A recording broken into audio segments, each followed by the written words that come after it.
네, 여러분 반갑습니다. 2024 농업 전망에 오신 여러분 진심으로 환영합니다. 오늘 여러분과 함께하게 된 아나운서 문솔입니다. 날이 굉장히 추운데도 불구하고 우리 농업, 농촌의 관계자 여러분들, 특히 지역에서 오신 분들 많이 계실 텐데요. 걸음해 주심에 진심으로 감사 인사드리겠습니다. 이 대한민국 농업, 농촌의 미래를 함께 만들어가는 농업 전망, 여러분의 관심 속에 벌써 27번째를 맞이하고 있습니다.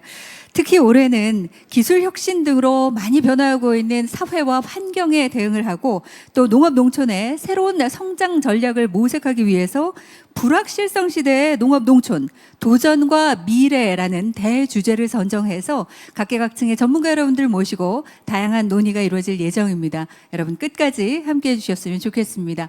총 3부로 나눠서 진행이 됩니다. 1부에서는 농정 방향과 한국 농업 미래라는 주제로 개회식과 특별 강연, 공통 주제 발표가 진행이 될 예정이고요. 2부에서는 2024년 농정 현안이라는 주제로 4개 분과에서 8개 주제 발표가 진행됩니다. 올해 농업 농촌에 대한 주요 현안에 대한 다양한 의견을 들어보는 시간을 마련했고요. 3부에서는 산업별 이슈와 전망이라는 주제로 4개 분과에서 9개 주제 발표와 결과에 대한 질의응답까지 함께할 수 있는 시간을 마련하게 됐습니다. 오늘 이 자리 현장에서도 정말 많은 분들을 뵐 수가 있는데요. 현장뿐만 아니라 온라인으로도 정말 많은 분들께서 함께 시청을 하고 계십니다. 시간 내어주시면 진심으로 감사 인사드리겠습니다. 모두에게 뜻깊은 시간이 됐으면 좋겠습니다.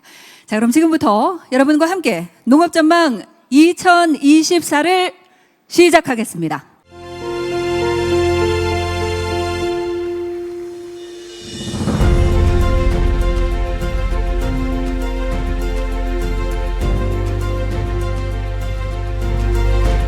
국민의 먹거리를 책임지고 국민의 삶, 가장 가까운 곳에서 영향을 미치는 농업, 농촌은 미래 성장 산업으로 도약을 준비하고 있습니다. 그러나 요동치는 국제 정세, 전례 없는 기후 위기 등으로 농업은 거센 도전에 직면해 있습니다. 무수히 많은 과제가 대한민국 농업 앞에 놓여 있습니다. 하지만 늘 그래왔듯이 우리는 철저한 준비와 협력으로 위기를 도약의 발판으로 만들 것입니다.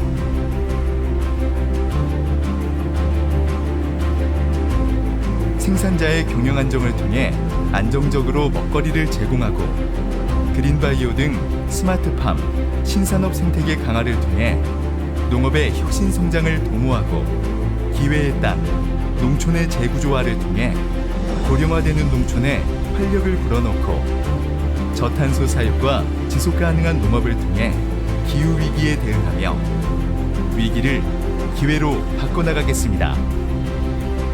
불확실성의 시대, 미래 성장 동력이 될 대한민국의 농업 농촌, 농업 농촌의 10년구를 준비하는 것은 대한민국의 미래 100년에 대한 준비가 될 것입니다.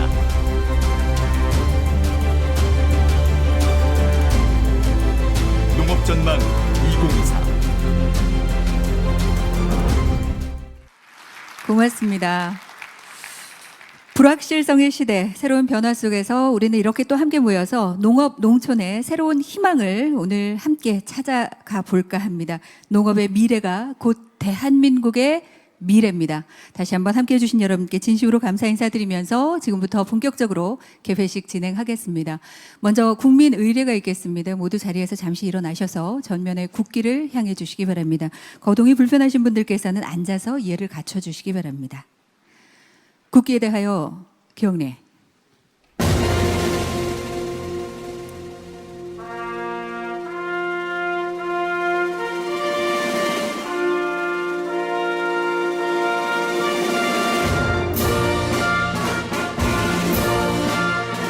나는 자랑스러운 태극기 앞에 자유롭고 정의로운 대한민국의 무궁한 영광을 위하여 충성을 다할 것을 굳게 다짐합니다.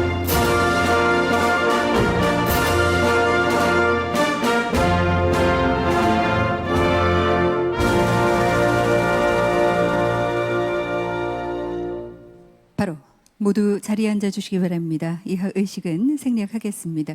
모든 사회의 근간이 되는 이 농업, 농촌 관계자 여러분들을 모시고 오늘 이렇게 대한민국의 미래를 논의하는 자리 함께 할 수 있게 돼서 저도 진심으로 영광스럽게 생각합니다. 그럼 먼저 오늘 행사를 주최하고 계시는 한국농촌경제연구원 한두봉 원장님께서 개회사로 행사의 문을 열어주시겠습니다. 한두봉 원장님을 여러분 따뜻한 박수로 맞아주시기 바랍니다.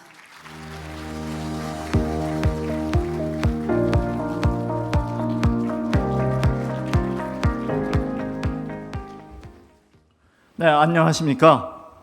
한국농촌경제연구원 원장 한두봉입니다. 늦었지만 제가 여러분들께 새해 인사 올리겠습니다.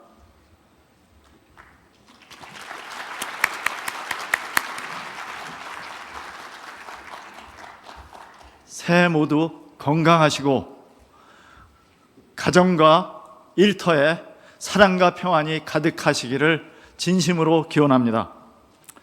갑진년 해가 밝았습니다. 여러분 모두 청룡의 기원을 받아 힘차게 나아가는 한 해가 되시기를 기원합니다. 새해에 설계를 하는 귀중한 시간을 내셔서 이곳 2024년도 한국농촌경제연구원이 주관하는 농업전망대회에 참석해 주신 모든 분들께 깊이 감사드립니다. 온라인을 통해서 참여해 주시는 여러분들께도 진심으로 따뜻한 감사의 마음을 전합니다. 특히 오늘 이 자리에는 농림축산식품부 송미령 장관님을 비롯한 정부 관계자 그리고 농업, 농촌 미래를 위해 적극적으로 지원해 주시고 계시는 소병훈 농림축산식품 해양수산위원회 위원장님과 장태평 농업 농어촌 특별위원회 위원장님 그리고 경제인문사회 관계자 여러분들께도 감사드립니다. 오늘 특별 강연을 해주실 고려대학교 이정화 교수님 그리고 발표와 토론을 맡으신 모든 분들께도 감사의 마음을 전합니다. 2024년 농업전망대회는 어느덧 27회를 맞았습니다. 전 세계에서 지금 농업전망대회를 하는 나라가 미국과 호주가 있습니다. 그렇지만 하도 정세가 어렵다 보니까 대한민국이 제일 먼저 합니다. 대한민국 1월 달에 오프닝을 해서 2월 달에는 미국, 3월 달에는 호주가 하고 있습니다. 저희의 토픽을 따라서 거기서도 미래의 도전과 과제에 대해서 거의 비슷한 주제로 논의하고 있습니다. 저희의 오늘 논의된 내용을 미국과 호주, 전 세계에 바로 전하겠습니다. 어떻게 농업을 날아가는 것이 저희 전 세계의 인류를 기아에서 벗어나게 하고 그 먹을거리에 권리를 찾게 해주는가 알려드리겠습니다. 그동안 농업전망대회는 농축산식품에 관한 정보를 교류하는 건 물론 농업계의 가장 큰 신년 소통의 장이었습니다. 특히 농업 전반의 전망과 주요 현안의 발표와 토론을 통하여 농민과 소비자, 정부 그리고 농업 관계자 모든 분들이 한 해 계획을 세우는데 도움이 되어 왔습니다. 앞으로도 한국농촌경제연구원은 국가 기반 산업인 농업이 미래 성장 산업으로서 앞으로 다가올 미래에 선제적으로 바른 정보와 올바른 정책 대안을 선제적으로 제시하겠습니다. 지난해에는 냉해와 수해, 폭염과 폭설, 우크라이나 러시아 전쟁, 그리고 이스라엘 팔레스타인 전쟁으로 식량과 에너지 안보 위기, 전 세계적인 경기 침체, 그리고 인플레이션, 그리고 고령화와 저출산 문제, 이런 대내적인 요인들이 우리를 가로막았습니다. 그러다 보니 농업도 복합위기에 직면했습니다.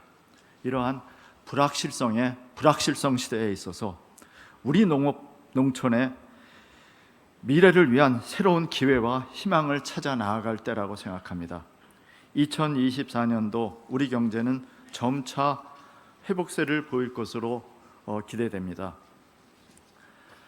우리 경제가 살아야지 국민들이 우리 국산 농산물을 많이 소비하고 우리 농업도 살아나고 식품업계도 살아납니다. 우리 모두가 대내적인 변화에 적극적으로 대응하고 새로운 기회를 찾아보고자 합니다. 그리고 농업을 미래 성장 산업으로 나아가는 방향을 바로 제시하고자 합니다.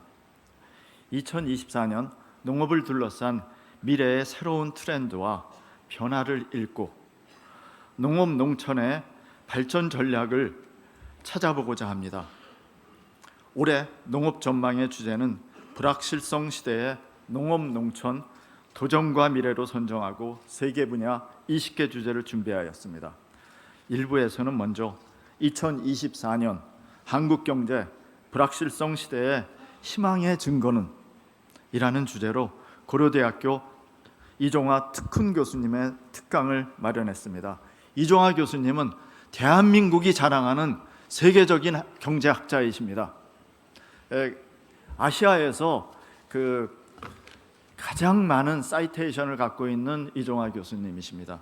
그리고 노벨 경제학상을 받으신 하버드 대학의 바에로 교수님과 무수히 저희 경제학계에 선도적인 논문을 써주셔갖고 저희를 바른 방향으로 이끌어 주시고 IMF, ADB 그리고 정부에서도 국제금융 비서관으로서도 이 특별보좌관으로서 일하셨고 학문과 그리고 현장 연구에 있어서도 그리고 정책 개발에서도 저희의 모범이 되는 교수님이라 오늘 모셨습니다. 그 다음으로서는 한국농촌경제연구원 농업관측센터 김미복 센터장님께서 2024년 농업과 농가경제 전망을 통해 농업경제 지표를 전망하고 분야별 여건 진단과 과제를 제안합니다. 농식품부 기획조정실장께서는 강영석 실장께서는 불확실성한 시대 정책 과제와 거버넌스의 방향이라는 주제로 올해 농정 방향에 관한 주제에 대한 발표가 있겠습니다. 2부에서는 4대 농정 과제인 경영안정, 혁신성장, 농촌과 청년, 기후와 환경 등에 대해 발표하고 각계 전문가들이 함께 토론하는 자리를 마련했습니다. 3부에서는 주요 농산물의 중장기 수급 전망 및 이슈에 대해서 논의하는 시간을 갖고자 합니다. 한국농촌경제연구원 모두가 합심해서 정성껏 준비했습니다. 오늘 농업 전망대회가 소비자, 농민, 그리고 식품업계 관계자, 학자 모두가 함께 우리 농업 농촌 미래의 청사진을 공유하고 교류하는 소중한 자리가 되기를 소망합니다. 한국농촌경제연구원은 폭설 속에서 제설차가 앞길을 개척하듯이 불확실성한 시대에 농민이 나아갈 방향을 선도적으로 앞에서 개척해 나가겠습니다. 농민이 신뢰하고 국민과 소통하고 농정을 선도하는 세계 최고의 농정연구기관으로 거듭나겠습니다. 현장 중심의 연구를 통해서 농민과 소비자가 소통하고 함께 실천 가능한 연구를 통해서 정말 실효성 있는 정책 대안을 제때에 제시하겠습니다. 끝으로 바쁘신 와중에 특별 강연과 발표, 토론 그리고 참석해서 토의해 주시는 전문가들과 농업 전망대회를 이렇게 멋지게 준비하신 저희 한국농촌경제연구원 저희 직원들에게 감사드립니다. 그리고 이 자리에는 항상 후원해 주시는 농림축산식품부 그리고 농업 전망대회에 늘 참석해 주시는 많은 분들이 계십니다. 그분들께 깊은 감사의 말씀을 올리겠습니다. 크레인은 항상 여러분 곁에 있겠습니다. 항상 저희를 불러주시면 여러분 곁에 즉시 달려가겠습니다. 크레이 next to you. 대단히 감사합니다. 고맙습니다. 정말 힘찬 개회사로 농업전망 2024 그 포문을 열어주셨습니다. 대한민국을 넘어서 세계인의 먹거리 미래를 준비하는 2024 농업전망의 그 의미를 다시 한번 되새겨 주셨는데요. 함께해 주신 한국농촌경제연구원 한두봉 원장님께 감사드리겠습니다. 그리고 오늘 이 자리에는 정말 귀한 분께서 거름해 주셨습니다. 농림축산식품부 송미령 장관님께서 환영사를 주시겠습니다. 여러분 뜨거운 박수로 환영해 주시기 바랍니다.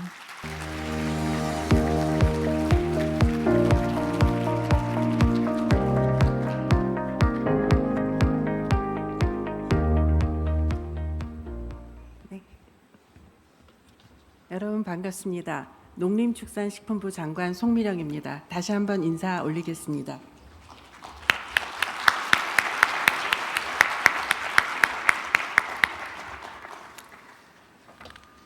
우리 농업 전망 2024 개최를 진심으로 축하드립니다. 올해로 27회를 맞이한 농업 전망 대회는 매년 초 농업인과 관계자들이 한자리에 모여서 농업 농촌에 예상되는 변화를 짚어보고 새로운 전략을 함께 고민하는 교류의 장이 되고 있습니다. 현재 우리 농업 농촌은 기후 변화, 인구 감소 등 마주한 현실이 그리 녹록지 않습니다. 게다가 미래의 변화 방향과 속도를 예단하기도 쉽지가 않은 상황입니다.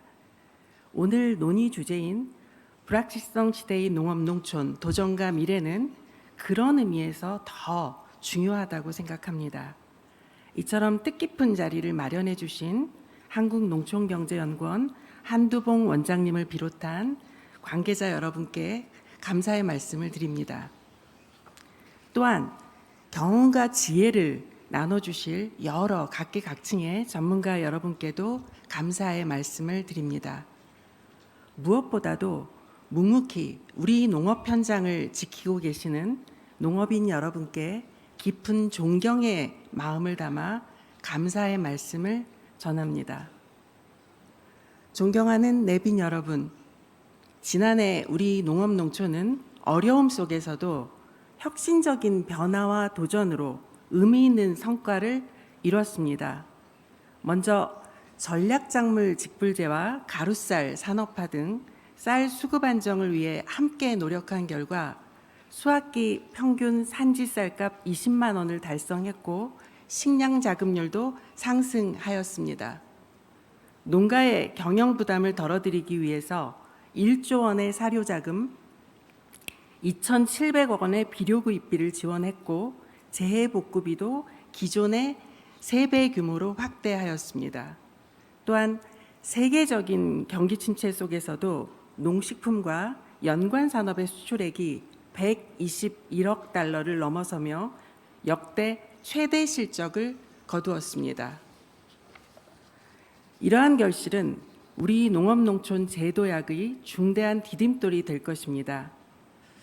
그럼에도 불구하고 아직은 정부가 좀 더 살피고 해결해야 할 과제들이 적지 않은 상황입니다. 그래서 정부는 우리 농업인과 국민께서 농업농촌의 가치 그리고 역동성을 체감하실 수 있도록 농정의 대전환을 시작하고자 합니다. 먼저 튼튼한 식량 안보 체계를 갖추겠습니다. 위성, 드론 등을 활용한 실시간 관측과 빅데이터에 기반한 과학적인 예관측 시스템을 통해 사전적인 수급관리 정책으로 전환하겠습니다. 전략작물 직볼제를 지속 확대해서 식량 자급률을 지금보다 더욱 높이겠습니다. 갈수록 심해지는 자연재해에 대응하기 위해 농업 생산 기반 시설 투자도 확대하고 스마트 농업을 확산하겠습니다. 농업이 탄소 중립, 환경 보전에 기여할 수 있도록 방향과 속도를 더 앞당기겠습니다.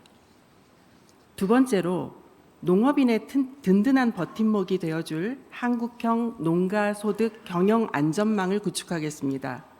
농업 재해보험 대상 품목을 확대하고 자연재해성 병충해 피해 보상 상품도 도입하겠습니다. 급격한 농산물 가격 변동에 실질적으로 대응하면서 농가 경영의 안전성을 높일 수 있도록 수입 안정 보험을 확대하겠습니다. 또한 농업 직불금을 2027년까지 5조 원 수준으로 확대하고 농촌 소멸에도 대응할 수 있는 큰 틀을 마련하겠습니다. 셋째, 농업의 첨단화, 기술 혁신을 통해 청년들이 찾는 미래 성장 산업으로 전환하겠습니다. 청년들이 농업에 과감하게 도전할 수 있도록 디지털 전환과 R&D 투자를 통해 고소득을 창출하고 좋은 일자리를 제공하는 산업으로 체질을 개선하겠습니다. 청년 영농정착 지원금 대상을 올해 5,000명으로 늘리고 이들 대상의 맞춤형 지원도 대폭 확대하겠습니다. 우리 농업을 더 강하고 빛나게 할 전후방 산업에도 다양한 아이디어와 열정을 지닌 청년들이 진입할 수 있도록 노력하겠습니다. K농식품과 전후방 산업 수출이 성장세를 지속 이어가도록 수출 확대 전략을 펼치고 K라이스벨트와 같은 사업으로 우리 농업의 지평을 세계로 넓히겠습니다. 마지막으로 농촌을 국민 모두에게 열린 기회의 공간으로 가꿔 나가겠습니다. 국민 누구나 살고 일하고 쉬는 농촌으로 전환하여 농업 농촌의 지속 가능성을 확보하겠습니다. 올해 처음 시행되는 농촌 공간계획 제도를 농촌 정책의 새로운 플랫폼으로 삼아서 농촌을 농업인과 국민이 만족하는 3터이자 1터이자 쉼터로서 거듭나게 하겠습니다. 농촌 융복합산업, 농촌 관광, 치유산업 등 농촌형 비즈니스 생태계를 조성하고 농촌 지역의 규제를 과감하게 걷어내 농촌 소멸 위기를 적극적으로 극복해 나가겠습니다. 농업 농촌의 산재한 문제를 조속히 해결하고 성과를 내기 위해서는 일하는 방식의 전환이 필요합니다. 저를 포함한 농림축산식품 공직자는 현장과의 소통을 핵심 가치로 삼아 농업인과 국민의 뜻을 귀담아 듣겠습니다. 또한 문제를 즉각 해결하여 국민이 바로 체감하실 수 있도록 최선의 노력을 기울이겠습니다.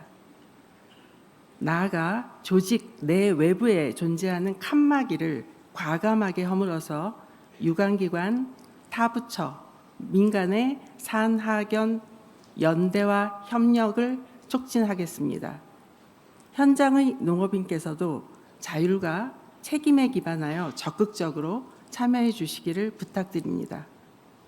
대한민국의 밝은 미래를 열어가는데 우리 농업 농촌이 성장의 대지 역할을 할 수 있도록 농업 농촌을 사랑하시는 여러분들의 응원과 지지 그리고 협력을 당부드립니다.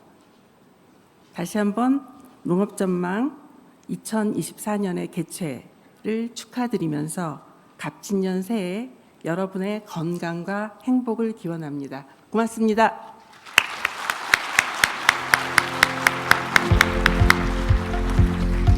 고맙습니다. 바쁜 와중에도 이렇게 함께해 주신 장관님께 진심으로 감사드리겠습니다. 이 농부의 걸음만으로도 벼가 자란다고 하는데요. 장관님 걸음해 주셔서 아마 관계자 여러분들 2024년 조금 더 힘내서 준비할 수 있지 않을까 생각됩니다. 계속해서 오늘 이 자리에 장태평 농어촌 특별위원회 위원장님께서 함께하고 계시는데요. 축하의 말씀 청해 듣겠습니다. 여러분 따뜻하게 맞아주시기 바랍니다.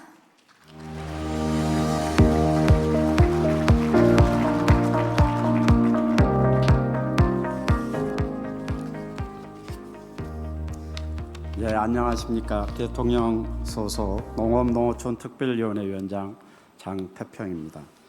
제27회 농업전망 2024 개최를 진심으로 축하를 드립니다. 전망대회를 치밀하게 준비해 주신 한국농촌경제연구원 한두봉 원장님, 또 임직원 여러분 노고에 감사드립니다. 그리고 국정에 바쁘신 가운데서도 몸소 참석해 주신 농림축산식품부 송미령 장관님께도 감사의 말씀을 드립니다. 지금 우리 농업은 인구 절감, 기술 발전, 기후 변화와 환경 규제로 우리 농업 농촌의 현실은 어렵고도 불확실합니다. 오늘 행사의 주제로 불확실성 시대의 농업 농촌, 도전과 미래는 참으로 시적절하다고 생각을 합니다. 이러한 어려운 상황을 극복하기 위해서는 그 어느 때보다도 우리 농업은 혁신과 구조 조정이 필요한 때입니다. 이를 위해서 농업인은 현대적인 첨단화된 농업 기술을 적극 도입 활용해서 농업의 생산성을 향상시켜 나가야 하겠습니다. 그리고 정부는 농업기술 혁신을 위한 연구에 투자를 확대하고 지속 가능한 농업을 지원하는 정책을 적극 추진해야 하겠습니다. 또한 국민은 지역 농산물을 구매하고 농업 농촌에 대한 관심을 확대해야 하겠습니다. 농업인, 국민, 정부가 하나 되어 각자의 역할을 충실히 수행하고 협력하면은 어려운 이 위기를 충분히 극복할 수 있으리라고 생각을 합니다. 2024년에는 우리 농업 농촌이 혁신과 구조조정을 통해서 농가 소득이 더욱 안정화되고 수출이 증대되어 잘 사는 농촌이 되기를 희망합니다. 오늘 여기에는 농업 농촌에 애정을 가진 지도자들과 전문가들이 모여 있습니다. 이 자리에서 많은 유익한 정보가 공유되고 실효성 있는 토론이 이루어지기를 기대합니다. 그리하여 희망찬 농업 농촌을 활짝 열어주시기를 바랍니다.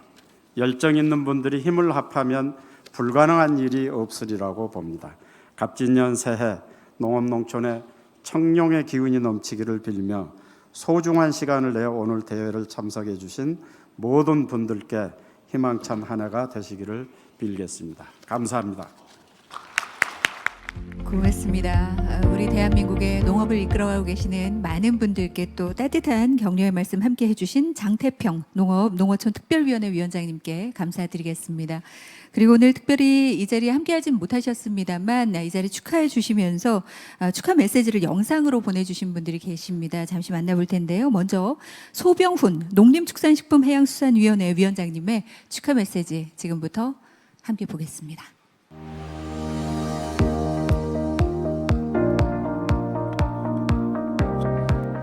여러분 안녕하십니까? 국회 농림축산식품해양수산위원회 위원장, 경기도 광주시 갑 출신 국회의원 소병훈입니다. 불확실성 시대의 농업, 농촌, 도전과 미래, 농업전망 2024 개최를 진심으로 축하드립니다. 행사를 주최해 주신 한국농촌경제연구원과 농림축산식품부 관계자 여러분께 깊이 감사드립니다. 아울러 행사에 참석해 주신 전국의 농업인 여러분, 유관기관 및 학계 관계자 여러분께도 감사드립니다. 농업은 우리나라의 뿌리이고 식량은 우리 안보의 미래입니다. 국내의 정세가 불안해질수록 우리 농업을 든든히 지켜야 국가 안보를 수호할 수 있습니다. 오늘 농업전망 2024는 지난해 우리 농업이 달려온 길을 되돌아보고 새해 우리 농업이 가야 할 길을 모색하는 매우 중요한 자리입니다. 오늘 특별 강연부터 각 분과 발표와 토론에 이르기까지 우리 농축산업의 다양한 현안을 다루는데 의미 있는 논의가 이루어지기를 바랍니다. 국회에서도 우리 농촌이 당면한 어려움에 귀 기울이고 농민들의 어깨를 두르는 무거운 짐을 덜어드릴 수 있도록 최선을 다하겠습니다. 다시 한번 농업전망 2024 개최를 진심으로 축하드리며 새해 푸른 용의 기운을 받아 우리 농촌이 비상하는 원년이 되기를 기원합니다. 새해 복 많이 받으십시오. 감사합니다. 네, 고맙습니다. 뿐만 아니라 정해구 경제인문사회연구회 이사장님께서도 역시 축하 메시지 보내주셨습니다. 지금부터 함께 보겠습니다.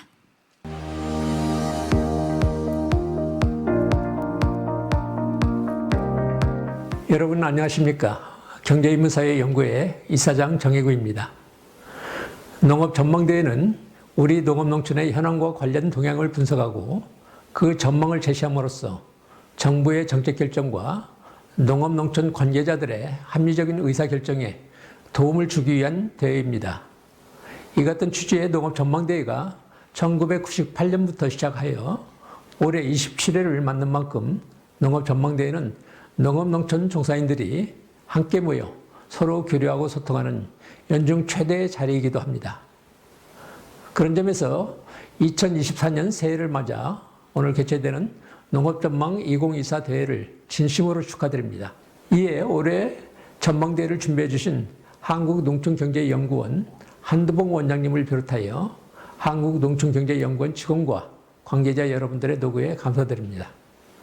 또한 농림축산식품부 송미령 장관님을 비롯하여 농업전망대회에 참석해 주신 모든 분들에게 감사의 마음을 전합니다.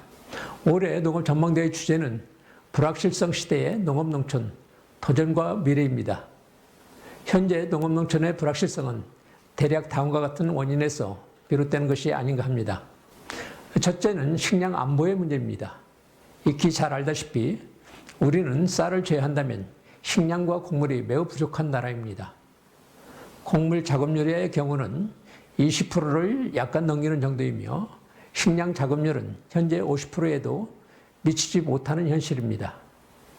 따라서 많은 식량과 곡물을 외부 수입에 의존할 수밖에 없는 우리의 경우 지역 분쟁 등 국제 질서의 변화가 세계 식량 사정과 우리의 식량 수입에 미치는 영향에 매우 민감하지 않을 수 없습니다. 둘째는 기후 변화의 문제입니다. 기후 온난화로 인한 기후 변화는 세계 곳곳에서 이로 인한 대형의 재난을 야기시키고 있으며 특히 기후 환경에 크게 의존하는 농업농촌의 작황에 막대한 영향을 미치고 있습니다. 따라서 향후 더욱 증대할 것으로 보이는 기후 변화의 영향 속에서 농업농촌의 생산을 안정적으로 유지하고 확대하는 것은 더없이 중요한 문제가 아닐 수 없습니다. 셋째는 지방 소멸의 문제입니다. 그동안 우리나라의 압축적 성장 과정에서 젊은 층을 비롯하여 지방의 많은 사람들이 서울과 수도권의 중앙으로 집중되었습니다. 그 결과 지방에서는 인구 급감으로 인한 지방 소멸의 문제가 야기되는 한편 과밀해진 중앙은 그로 인한 비용 상승으로 저출산의 문제까지 야기시키고 있는 것이 지금의 현실입니다. 이상과 같은 원인들로 인해 현재 농업농촌은 불안정한 상황에 직면해 있으며 그 불안정은 앞으로도 더욱 증대할 것으로 예상됩니다. 하지만 식량과 곡물의 공급은 인간 삶에 있어서 가장 기본적이고 필수적인 요구입니다. 그런 만큼 오늘의 농업 전망대회가 현재 우리가 직면하고 있는 농업농촌의 불안정성에 대처할 수 있는 지혜를 모으는 귀중한 자리가 되기를 바랍니다. 끝으로 농업전망 2024 대회 개최를 다시 한번 축하드리며 갑진년 새해 복 많이 받으시고 소망하시는 일 꼭 이루시기 기원합니다. 고맙습니다. 네, 고맙습니다. 잊지 않고 이렇게 축하 메시지 보내주신 두 분께 진심으로 감사드리겠습니다. 그리고 신년을 맞아서 우리 주요 농업인 단체 대표 여러분들께서도 신년 메시지 영상으로 보내주셨는데요. 어떤 이야기들을 나눠주셨는지 지금부터 함께 보겠습니다.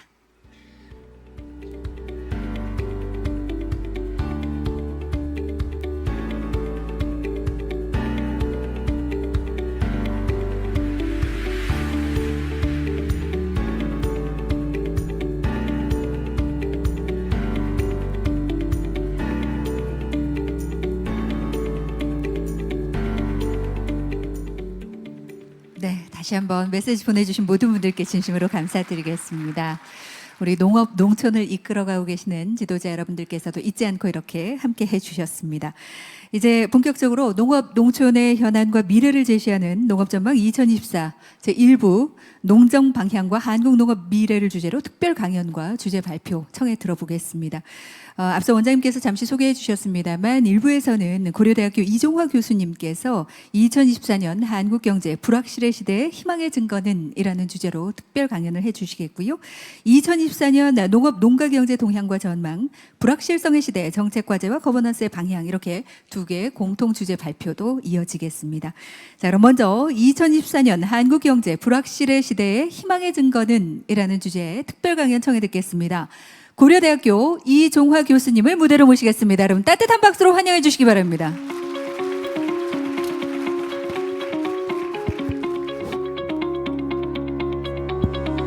안녕하십니까. 고려대학교 경제학과의 이종화입니다. 오늘 우리 송미령 장관님, 또 장대평 위원장님, 또 많은 기빈 여러분 와주시고 또 우리 농업의 많은 유관단체 위원장님들 또 기빈 여러분 반갑습니다. 또 오늘 발표해 주실 분들, 또 참석자 여러분 이렇게 뵙게 돼서 이렇게 큰 행사인 줄 몰랐는데 우리 한두봉 원장님께서 정말 준비하시느라고 고생 많으셨습니다. 오늘 이렇게 뜻깊은 자리에서 또 초청을 받아가지고 한국 경제에 대해서 말씀드리게 돼서 영광스럽게 생각합니다.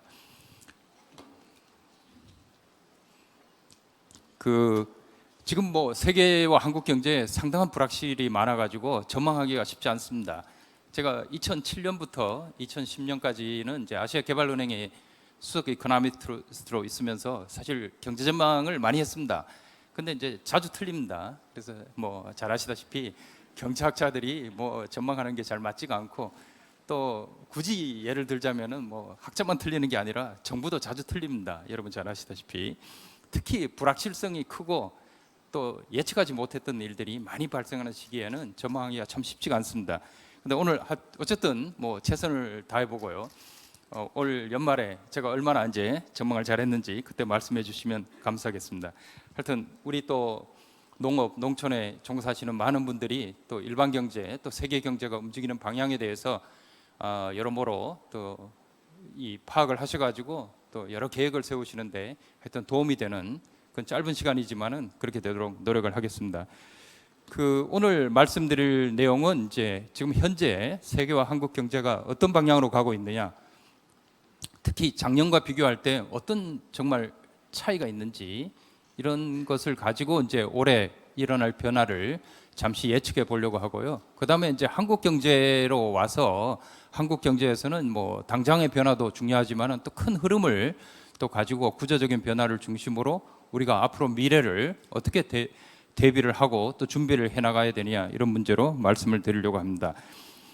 여러분 잘 아시다시피 2020년에 우리가 100년 만에 팬데믹을 맞았습니다. 그 이후에 아직까지도 완전하게 세계 경제가 회복된 것은 아닙니다. 여러분 잘 아시다시피 아직도 코로나를 걸리시는 분들이 있고 이 질병도 완전히 끝나지는 않았습니다만은 그 위에 일어났던 많은 변화들, 세계 경제의 변화들, 또 미중 간의 갈등, 그 다음에 또 우크라이나의 전쟁, 또 최근에는 중동에서 벌어지고 있는 여러 가지 사태들이 앞으로 일어나는 그 이후에 큰 변화들이 계속 변화하고 있기 때문에 정말 예측하기 어려운 오늘 주제 불확실의 그런 시대를 우리가 맞이하고 있습니다. 그런데 여러분이 이런 시기에 어떤 이제 우리가 희망의 불빛을 가지고 미래를 예측하고 미래를 보고 앞으로 나가야 될 것인가 하는 게 이제 제가 말씀드릴 내용인데요.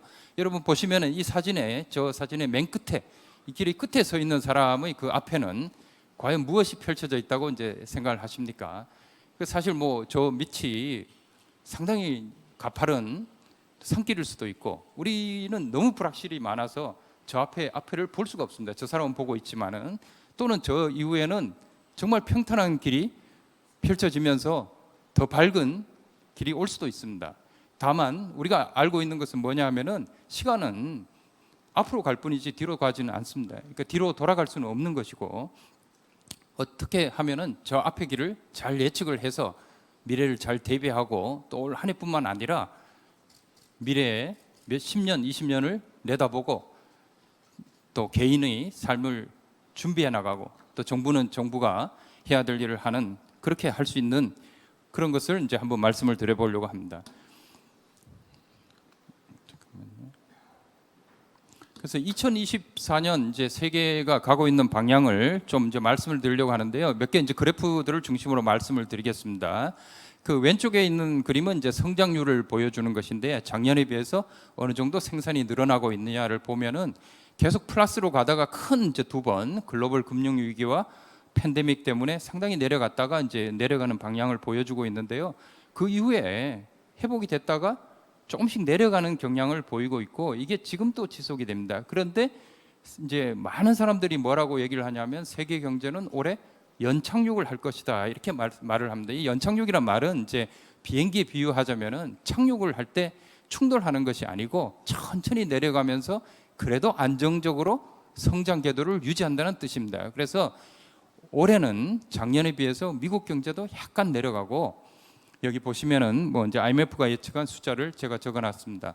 또는 중국 경제도 뭐 5.0 하다가 4.2로 약간씩은 내려가지만은 일본도 이제 올해는 작년 같지 않을 거라고 얘기를 합니다. 그렇지만은 크게 나빠지지 않을 거라고 생각하고 이것이 굉장히 좋은 뉴스로 전 세계에 지금 받아들여지고 있고 이게 이제 주식시장에서도 사실 좋은 뉴스로 받아들여지고 있습니다. 그래서 올해는 키워드가 세계 경제는 연착륙이다 이렇게 이제 얘기를 하고 있습니다.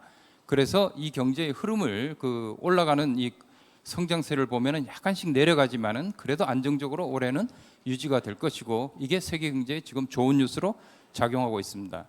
그다음에 또 하나는 이제 우리가 사실 이 물가가 작년에 상당히 높았는데 이 원자재 가격도 이제 안정세가 되고 있고 뭐 이제 불안정한 요인이 있지만은 유가도 그렇고 식량 가격들도 내려간 상태에서 안정적으로 유지될 것으로 많이들 예측을 하고 있습니다. 그리고 이 미국의 소비자 물가 상승률과 유럽의 소비자 물가 상승률, 생활 물가도 물가 자체는 이제 높은 수준에서 유지가 되고 있어서 많은 사람이 어려움을 겪고 있지만은 증가하는 율 자체는 이제 둔화가 되면서 그래도 물가 상승률이 안정적으로 갈 것이라고 예측을 하고 있습니다. 이것도 이제 많은 사람들이 작년에 비해서는 상당히 좋은 뉴스로 받아들여지고 있습니다. 제가 이제 희망적인 얘기를 많이 하고 그다음에 조금 어려운 거는 나중에 말씀을 드리겠습니다. 근데 이게 이제 우리가 세계 경제를 보면은 그래도 성장률이 좀 내려가고 있지만은 물가가 안정된다는 게 당장 정부의 정책에 미치는 것은 어떤 것이 있느냐? 우선 금리를 낮출 가능성이 상당히 높아지게 됩니다. 왜냐하면 금리를 올렸던 이유가 물가 상승률이 너무 높아서 그런 것이기 때문에 지금 많은 예측은 미국 연준 금리를 담당하는 미국 연준에서 금리 상승을 이제 그만하고 있는 상태죠. 지금 굉장히 빨리 올라갔지 않습니까? 뭐 미국만 그런 게 아니라 유럽 중앙은행도 굉장히 빨리 올렸는데 이게 2022년부터 물가가 오르기 시작하니까 그런데 지금 이제 정지된 상태죠. 이게 올해는 이제 한 3번 정도는 내려갈 것으로 이제 평균적인 예측은 그렇습니다. 그러면은 이제 이게 내려간다는 예측은 이미 시장에서 지금 왔다 갔다 하고 있습니다만은 시장에서 반영이 되고 있기 때문에 시장의 금리는 주로 이제 채권 금리는 정부가 발행하는 채권 금리를 보시면 오른쪽에 내려가는 아직 높은 수준입니다만은 내려가는 경향을 보이고 있습니다. 그래서 이제 이것도 이제 금리가 확실하게 언제 어느 정도의 크기로 어느 정도 속도로 내려갈 것이냐가 아직은 확실치가 않고 제가 생각하기에는 뭐 보통 대부분 이제 3번 정도면은 3월이나 이제부터 시작할 것이다. 빠르면은 3월, 늦으면은 이제 5월 이후에 시작할 것으로 생각하고 있습니다만은 그런 것들이 예측이 왔다 갔다 하기 때문에 이제 금융시장은 변동이 그 뉴스에 따라 가지고 변동이 심합니다. 그래서 올해는 이제 금융시장의 변동은 상당히 심한 시기가 될 것이라고 생각합니다. 금융시장의 변동은 이제 좋은 뉴스에도 반응을 하고 나쁜 뉴스에도 반응을 하기 때문에 이것이 이제 영향을 미칠 것으로 생각을 합니다.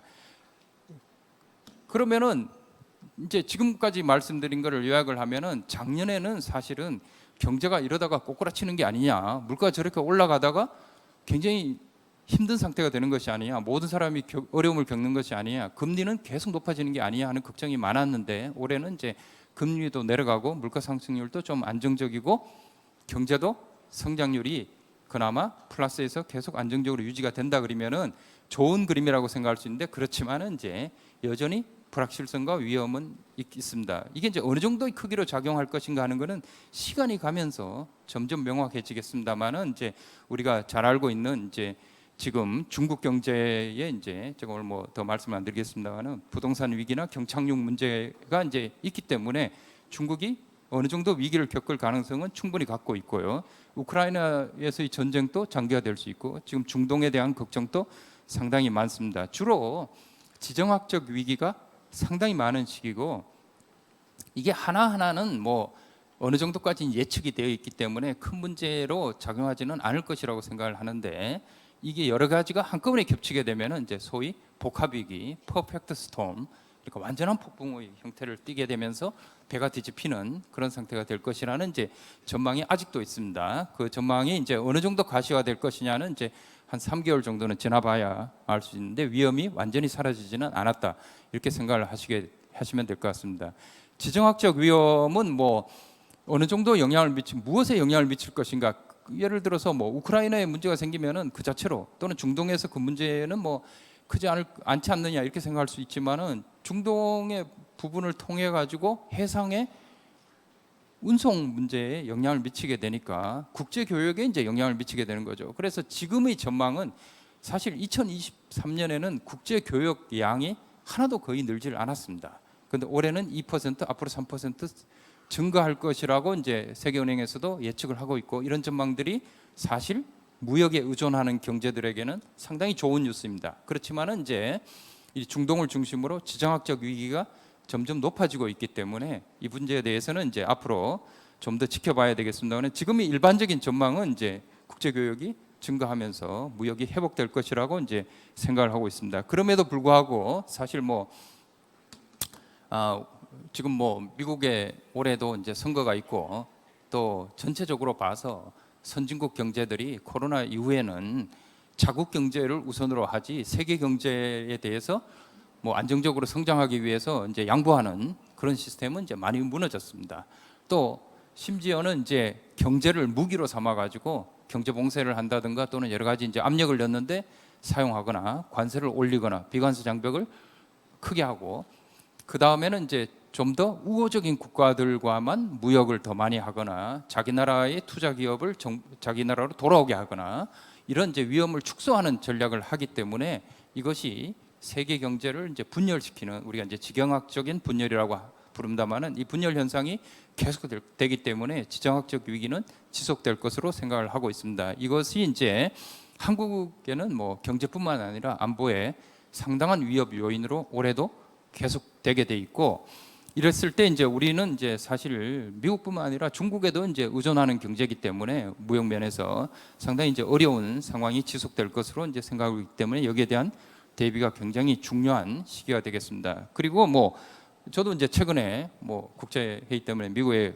갔는데, 왜 밖에서는 이제 사실 우리는 어느 정도까지 생각하시는지 모르겠지만은, 이제 대만 한국의 위기에 대해서도 상당히 걱정을 하는 이제 목소리가 많습니다. 이렇게 지금 여러분 누구신지 다 아는 6명의 지도자가 있는데, 이 대만을 중심으로 이제 벌어지고 있는 일은 잘 아실 테고요. 남북 한도 위기가 이제 상당히 있다고 생각을 해야 되고요. 그 다음에 이제 더욱 중요한 거는 푸틴은 이제 올해, 여기 많은 사람들이 선거를 겪게 됩니다. 푸틴은 이제 올해 4월달에 선거하지만은 선거에서 물러날 가능성은 이제 제로고, 그러니까 위에 있는 세 사람, 북쪽에 있는 셋의 지지 기반은 굉장히 견고한 데 비해서 이 한국의 이제 한미를 중심으로 하는 삼각구도는 이제 이 일본도 사실 굉장히 약한 편이고, 언제 바뀔지 모르고, 미국도 지금 이제 선거가 진행되면서 여론에서는 이제 상당히 바이든이 밀리는 상황입니다. 그렇기 때문에 이제 이런 것들이 한국을 중심으로 하는 지정학적인 영향에 어떤 영향을 미칠 것인가 하는 게, 한국 경제에 파급되는 영향은 굉장히 크죠. 한국이 외부의 금융시장도 굉장히 개방된 경제고, 또 상품시장도 굉장히 개방된 경제이기 때문에 우리가 사실 이 부분에 대해서도 최근에 정부에서도 경제안보에 대해 신경을 많이 쓰고 있습니다만은, 올해 이런 부분에 대해서 이제 많은 분들이 주목해서 봐야 될 부분이라고 이제 생각합니다. 한국은 그러면 이제 전망은 이제 한국은행이 하고 있는 걸 중심으로 제가 말씀을 드리면은, 한국 경제의 수출이 이제 지금 사실 작년 말부터 이제 상당히 회복세로, 아까 국제 교역 양이 늘어나면서 세계 공급망이 흔들렸던 부분이 이제 거의 다 사라졌습니다. 그렇기 때문에 반도체 수출이 상당히 올라가는, 저 파란색 보시면 올라가는 성향을 보이고 있고, 수출 자체가 회복된, 내수는 이제 아직 문제가 있습니다만은, 이제 앞으로 투자만 이제 좀 회복이 되면은 경제가 2% 이상의 성장을 할 것으로 많은 사람들이 이제 기대를 하고 있습니다. 그래서 이 전망이 맞으면 이제 작년보다 한국 경제는 세계 경제의 회복에 그래도 힘입어 가지고 무역을 중심으로 경제 상황이 좀 나아질 것으로 전망을 하고요.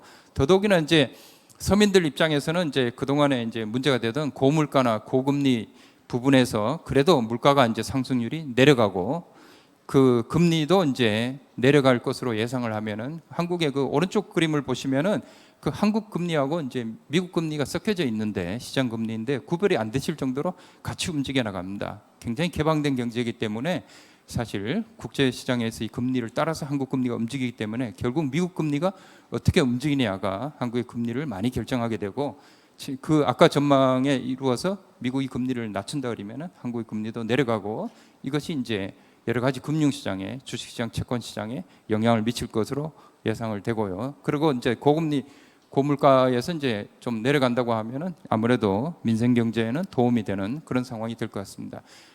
위험 요인에서 이제 가장 많이 얘기가 되고 있는 거는 이제 한국은 부동산 시장과 이와 관련된 이제 대출에서의 연체율이 높아지고 있는 부분입니다. 많이들 아시다시피 부동산 시장은 이제 지금 또 그 가장 왼쪽 그림에서 노란색 막대가 거래량입니다. 그리고 거래량이 상당히 이제 위축이 된 상태고 가격도 크게 오르지 않는 상태가 지속되고 있습니다.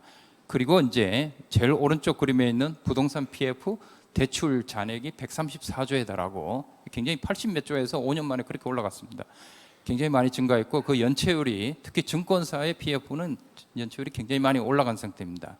그래서 올해 이 부분은 이제 상당한 위험 요인으로 계속 이제 정부가 신경을 쓰고 있습니다만은 이제 어떻게 되든 이제 연착륙이 되는 방향으로 가야 되고 가계 대출의 연체율도 높아지고 있는데 특히 이제 이 취약한 계층들의 연체율이 상당히 올라가고 있고 특히 제2금융권에서는 올라가는 경향이기 때문에 한국은 금융시장은 이제 좀 문제가 있고 제가 산업 부분은 뭐 앞으로 이제 많이 또 농업과 관련된 부분을 하실 거기 때문에 이 정도만 이제 얘기를 하고요. 제가 이제 지금부터 말씀을 드릴 얘기는 이제 이런 불확실의 시대에 어떻게 이제 대응할 것이냐에 대해서 이제 간략하게 말씀을 드리겠습니다. 그래서 이제 먼저 큰 그림에서 이제 조금 생각을 해보면은 이 문제 얘기는 뭐냐 하면은 한국 경제를 이해할 때 그럼 2024년을 넘어가면은 문제가 없는 것이냐 그런 건 아니죠. 이제 큰 그림으로 보게 되면은 한국 경제는 저성장과 양극화의 문제가 계속 지속되고 있습니다. 특히 저성장 추세는 계속 굳어지고 뭐 작년에 1.4% 성장이지만은 이제 여러 국제기구 OECD 같은 데서 예측한 거 보면은 지금 뭐 인구 문제도 있고 또 기술 진보도 둔화되고 있기 때문에 한국 경제는 결국 1%대, 0%대로 성장률이 계속 낮아질 걸로 생각하고 있습니다.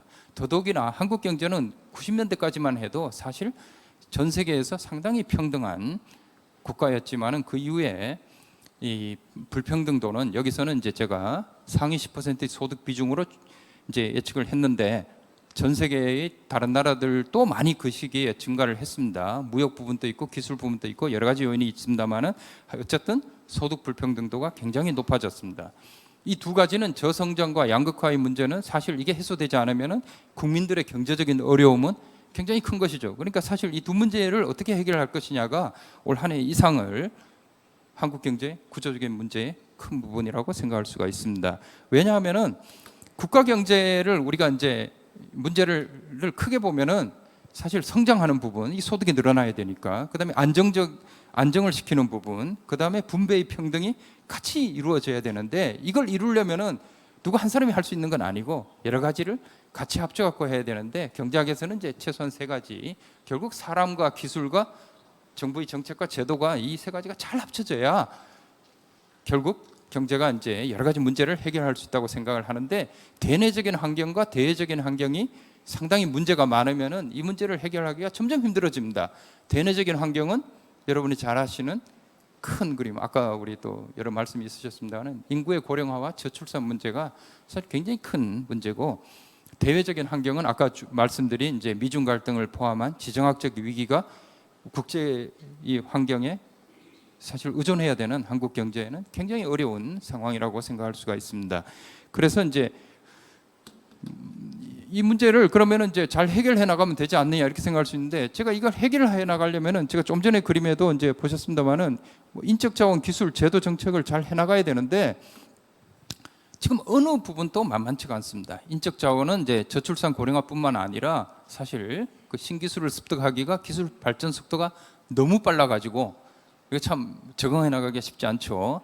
기술은 이제 창의력에 있는 인재는 부족하고 우리가 여러 가지 시스템에서 부족한 부분이 많습니다. 제도는 이제 한국이 굉장히 빠른, 전 세계에서 가장 빠른 속도로 선진국이 되면서 그게 제도나 정치가 그걸 못 따라가고 있는 부분이 있기 때문에 이걸 다 바꿔나가기가 사실 있는 걸 바꿔나가기가 어려운 부분이 있죠. 또 한국은 이제 많은 국제기구에서 평가하기를 사회자본이 부족한 나라라고 얘기를 하는데 이 사회자본이라는 말은 무슨 뜻이냐면은 어떻게 받아들일지 모르지만 한국 사람들 간의 이제 신뢰감이나 서로 간에 이제 도와주고 하는 부분이 사실 조사를 해보면은 굉장히 낮습니다. 그래서 이 부분은 우리가 이제 어떤 사회적인 유대감을 어떻게 이제 올려가야 되냐 하는 게 이제 중요한 이슈인데, 아까 양극화도 말씀드렸는데, 이 양극화라는 게 뭐 제가 소득만 말씀을 드렸습니다만은 지역 간에도 이제 양극화 문제가, 지역과 이제 서울 간에 뭐 이런 수도권과의 그 양극화 문제도 있는 거고, 또 여러 가지 사회 집단 간에 이제 불평등도가 이제 커지고 있는 부분이 있어가지고, 이 사회적인 유대감을 어떻게 이제 더 높여갈 것이냐가 이제 사회적으로도 중요한 문제고, 경제적으로도 사실 경제 정책이 제대로 가기 위해서는 그런 부분이 굉장히 중요한 부분이라고 이제 생각을 할 수가 있습니다. 그다음에 이제 정부 정책은 뭐 지금 정부 부채가 너무 많이 빠른 속도로 늘어나가지고 전 세계적으로 이제 경고하는 부분이 많고, 그렇기 때문에 정부가 할 수 있는 부분이 이제 점점 줄어들고 있고, 포퓰리즘적인 정책이 이제 많아지고 있는 것도 정부에게는 부담이 되고 있고요. 그런 부분들을 이제 해소를 해나가야 된다고 이제 생각을 합니다. 저출산 고령화에 대해서 이제 생각을 해보면은 뭐 한국 경제의 이제 큰 아까 환경의 변화죠. 한국이 지금 한 30년 전을 보면은 이제 1990년에 합계 출산율이 1.6이었고 지금 뭐 출생아 그때 65만 명이었는데 지금 잘 아시다시피 25만 명. 그다음에 출산율은 뭐 0.7대로 이제 낮아졌습니다. 전 세계에서 가장 낮은 수준입니다. 그리고 인구가 이제 감소하고 있고 65세 인구는 계속 늘어나고 있습니다. 뭐 늘어나는 게 문제라는 뜻은 아니고, 근데 이제 올해 980만 명, 내년에 이제 1000만 명. 그래서 총 인구의 20%가 이제 65세를 드디어 넘는, 그 베비붐 세대가 이제 다 65세 이상으로 가면서 이렇게 되게 됩니다. 그러면 이제 어떻게 대응할 것인가 하는 게 이제 사실 뭐 고령화 문제는 뭐 그 한국 경제 전체의 문제이기도 하고 아까 농업에서의 문제이기도 하고 그럽니다. 그래서 어떻게든 이제 노동력을 양적으로 늘리고 질적으로 이제 향상을 해야 되는데, 물론 이제 장기적으로는 출산율을 늘리는 부분이 있는데 출산율을 늘리기가 시간도 걸리고 쉽지 않은 이제 문제가 있습니다. 그 자녀양육에 시간과 비용이 이제 많이 들어가니까 사실 또 이제 고학력자가 많은 이 국가일수록 이제 자녀의 숫자가 낮아지는 게 일반적인 현상이고, 이걸 벗어나기가 어려운 데다가 한국은 이제 결혼을 하고 아이를 낳는 것이 이제 현실이기 때문에 비혼 출산율이 이제 OECD 국가에서는 뭐 절반인 나라도 있지만은 한국은 0.2%, 일본과 마찬가지로 전 세계에서 가장 낮은 나라입니다. 그러니까 제도적으로도 출산율이 내려가기가 상당히 힘들고, 그렇기 때문에 이제 사실은 이제 첫 번째는 뭐 많은 사람이 얘기합니다만은 여성의 경제활동 참가율이 더 높아져야 됩니다. 왜냐하면 이제 여성의 경제활동 참가율은 뭐 특히 30대 후반부터 40대가 많이 낮지만은 평균으로도 56%고 남성의 74%에 비해서는 훨씬 낮은. 그다음에 고령층이 어떻게 이제 일을 하게 할 것인가가 굉장히 중요한 이슈입니다. 근데 지금 일을 사실 많이 합니다. 뭐 64세가 지금 63%가 일을 하고 있고 65세, 69세인 분 여기 계시면은 다들 놀지 않냐 이런 생각할지 모르지만 51%가 일하고 있습니다 지금. 그렇기 때문에 이게 굉장히 높은 수준인데, 문제는 이제 생산적인 일에서 만족할 만한 일을 하느냐가 이제 사실 문제고, 또 정년이 한국은 오래된 직장, 자기가 처음에 오래 있던 직장에서 나오는 나이가 49세입니다. 지금 전 세계에서 가장 빠릅니다. 그렇기 때문에 빨리 나와가지고 그 다음 일을 사실 그만 못한 일을 하다가 이 불만족이 크기 때문에 이걸 어떻게 이제 정년을 연장하고 재취업을 시키고 임금 체계를 개편할 것이냐가 이제 중요한 이슈고요. 그 다음에 이제 이 뭐 큰 화두가 인공지능 AI 아닙니까? 여기에 맞는 교육과 이제 평생 학습 체계를 어떻게 만들어갈 것인가. 저도 학교에 있습니다만은 사실 뭐 AI에 맞는 교육을 어떻게 시키냐가 굉장히 중요한 이슈 중에 하나입니다. 그래서 이제 이런 문제들이 이제 앞으로 중요한 이슈고요. 그 다음에는 이제 이 기술 자체를 발전시켜야 되는데, 한국이 뭐 대기업을 중심으로 기술에 많은 부분에서 세계의 첨단 기술을 끌고 가는 부분이 있습니다만은 기술 선도국들 미국이나 또 커오는 중국과 비교하게 되면은 아직도 뒤처지는 부분이 상당히 많이 있고요. 특히 전 세계적으로는 이제 한국이 이런 기술을 혁신을 뒷받침하는, 창업을 뒷받침하는 금융시장의 역할, 자본시장의 역할에 문제가 있다. 그다음에 정부 정책은 좀 비효율적인 부분이 많다는 지적을 많이 받고 있습니다. 그래서 장기적으로 봐서는 사실 불필요한 제약이나 규제가 많이 없어져야 되고, 이런 모험 정신을 가진 기업가들, 청년 기업가들, 그다음에 이제 유능한 엔지니어들, 그다음에 이제 모험 자본에 적극적으로 투자하는 사람들, 그다음에 위험 부담에 대해서 보상 체계, 내가 한번 실패하더라도 재기할 수 있는 그런 환경, 그다음에 효율적으로 경쟁할 수 있는, 대기업과 경쟁할 수 있는 그런 기업들이 많이 나오는 그런 환경을 만들어줘야 이제 우리가 사실 그 기술 혁신을 더 나갈 수 있는데, 제가 이제 오른쪽에 있는 거는 이제 그 세계적인 순위인데, 우리가 기술 혁신으로 봐서 모든 역량의 순위는 이제 세계 10위권인데 어떤 제도나 이런 부분에서는 전 세계적으로 상당히 이제 낙후된 그런 평가를 받고 있습니다. 저한테 주어진 시간이 이제 거의 뭐 한 5분 정도 남았는데요. 제가 이제 미래를 향한 이제 몇 가지 제언으로 제 말씀을 정리했습니다. 특별히 뭐 농업에 관한 거라기보다 이제 오늘 이 기회에 여러분들에게 이제 좀 도움이 되는 생각을 이제 해보려고 하는데, 우선 이제 제가 아까 말씀드렸습니다만은 이제 사실 미래를 준비할 때 이제 세계 경제가 어떻게 바뀌고 있느냐, 그 다음에 한국을 둘러싼 지정학적인 부분에서 어떤 변화가 일어나고 있느냐에 대해서 많은 사람이 관심을 가져야 될 수밖에 없는 상황입니다. 지금 그 자체 하나하나의 뉴스가 한국에 미치는 영향이 워낙 크고, 아마 농업 부분에도 마찬가지고, 그렇기 때문에 이런 부분을 미리미리 잘 파악을 하고 이제 대응을 해나가는 것이 뭐 정부뿐만 아니라 기업이나 어떤 조직이나 다 중요하다고 생각할 수 있고요. 큰 그림은 이제 사실 아까 말씀드린 인적 자원이나 기술 제도가 다 바뀌어가야 되겠지만은, 당장은 사실은 어떤 이제 이게 비행기가 착륙하는 것과 마찬가지이기 때문에 이 리더들의 역할이 굉장히 중요합니다. 여기 단체를 이끌고 계신 분들도 있고 정치권에 계신 분들도 있고 많은 부분들이 있는데, 사실은 이제 어려울 때 길을 찾고 이제 조직을 인도하는 게 바로 이제 리더라는 게 이끌어가는 사람이라는 뜻 아닙니까? 그러니까 리더들이 이제 우리 사회에서 어떤 역할을 하느냐가 점점 더 중요한 시대라고 이제 생각을 합니다. 불확실하기 때문에 리더 역할이 더 중요하다. 그다음에 각 개인은 이제 이게 미래를 준비한다고 하면은 이제 사실은 지식, 기술, 지혜 이걸 갖추는 것이 굉장히 중요하고요. 그 기술이 발전이 굉장히 빠르기 때문에 거기에 맞는 직무 능력을 어떻게 갖추어 나갈 것인가, 또 사실 뭐 어떤 이제 기술적인 측면뿐만 아니라 어떻게 살아가야 되냐 하는 것에 대한 이제 지혜가 굉장히 중요하고, 그런 지혜는 이제 사실은 이제 어떻게 행복하게 살 것인가에 대한 생각을 해보면 소득도 중요하지만, 아까 제가 말씀드린 이제 어떤 뭐 물론 건강도 중요하고요. 사회적으로 나를 둘러싸고 있는 사람들, 가족일 수도 있고 친지일 수도 있고 어떤 그룹일 수도 있고 농민단체일 수도 있고, 이런 그룹들에서 어떻게 서로 신뢰하고 믿고 같이 협동해서 일을 해나갈 수 있냐 하는 부분이 이제 중요할 것 같습니다. 특히 이제 어떤 이제 농업에 종사하시는 여러분들 입장에서는 이제 사실 AI의 발전이라든가 산업의 재편이라는 게 다른 나라도 그렇지만 이것이 이제 큰 위협이기도 하지만은 또 새로운 기회이기도 합니다. 그렇기 때문에 이거에 대한 이제 어떻게 잘 적응해 나가고, 이 적응해 나가는 이제 그런 데 이제 할 수 있는 사람들을 키워내야 하는 것이 굉장히 중요하고요. 사실 모두 이런 부분에서는 이제 잘 노력을 해야 우리 경제가 이제 또 올해 많은 불확실성이 있지만은 이걸 잘 헤쳐 나갈 거로 이제 생각을 합니다. 그래서 중요한 키워드가 사실은 뭐 그래서 희망을, 불빛이 보이느냐 그랬는데, 희망을 어디에 가지셔야 되냐 하면은 너무 찾지 마시고 그냥 희망을 가지시면 됩니다. 그래서 영화 쇼생크 탈출에서 제가 인용을 했는데, 제가 좋아하는 말입니다. 그래서 두려움은 너를 죄수로 가두고 희망은 너를 자유롭게 한다 그랬는데, 이 영화를 보신 분들은 아시겠습니다만은 이 쇼생크라는 감옥에서 아주 어려운 상황에서 갇혀 있는 죄수지만은 두려워하지 않고 자기는 언젠가는 여기를 탈출할 수 있을 것이라는 희망을 가지고 자유로운 인간이라고 자기를 생각을 합니다. 그래서 사실 뭐 한국 경제를 생각해 보면은 오늘 제가 뭐 올해 약간 나아질 거라고는 얘기를 했습니다만은 항상 어려웠습니다.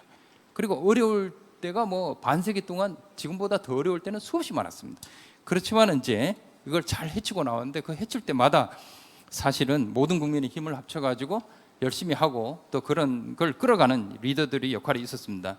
그래서 2024년에 사실 아마 이제 오늘 행사에 제가 드릴 말씀은 이제 여러 가지 이제 세계 경제의 변화나 한국 경제의 변화가 크게 보면은 이제 어려운 부분도 있지만은 또 좋은 뉴스도 있고, 앞으로 진행이 되는 걸 잘 보시고 잘 미래를 준비하시고 희망을 갖고 미래를 대비하시고 하여튼 다 행복한 그런 2024년이 되기를 기원합니다. 경청해 주셔서 감사합니다.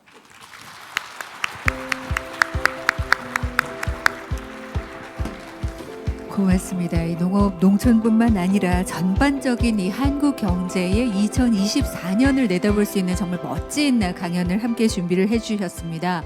2024년을 준비하는 우리 농업, 농촌인들에게 굉장히 유익한 시간이 아니었을까라는 생각이 드는데요. 고려대학교 이종화 교수님께 진심으로 감사드리겠습니다.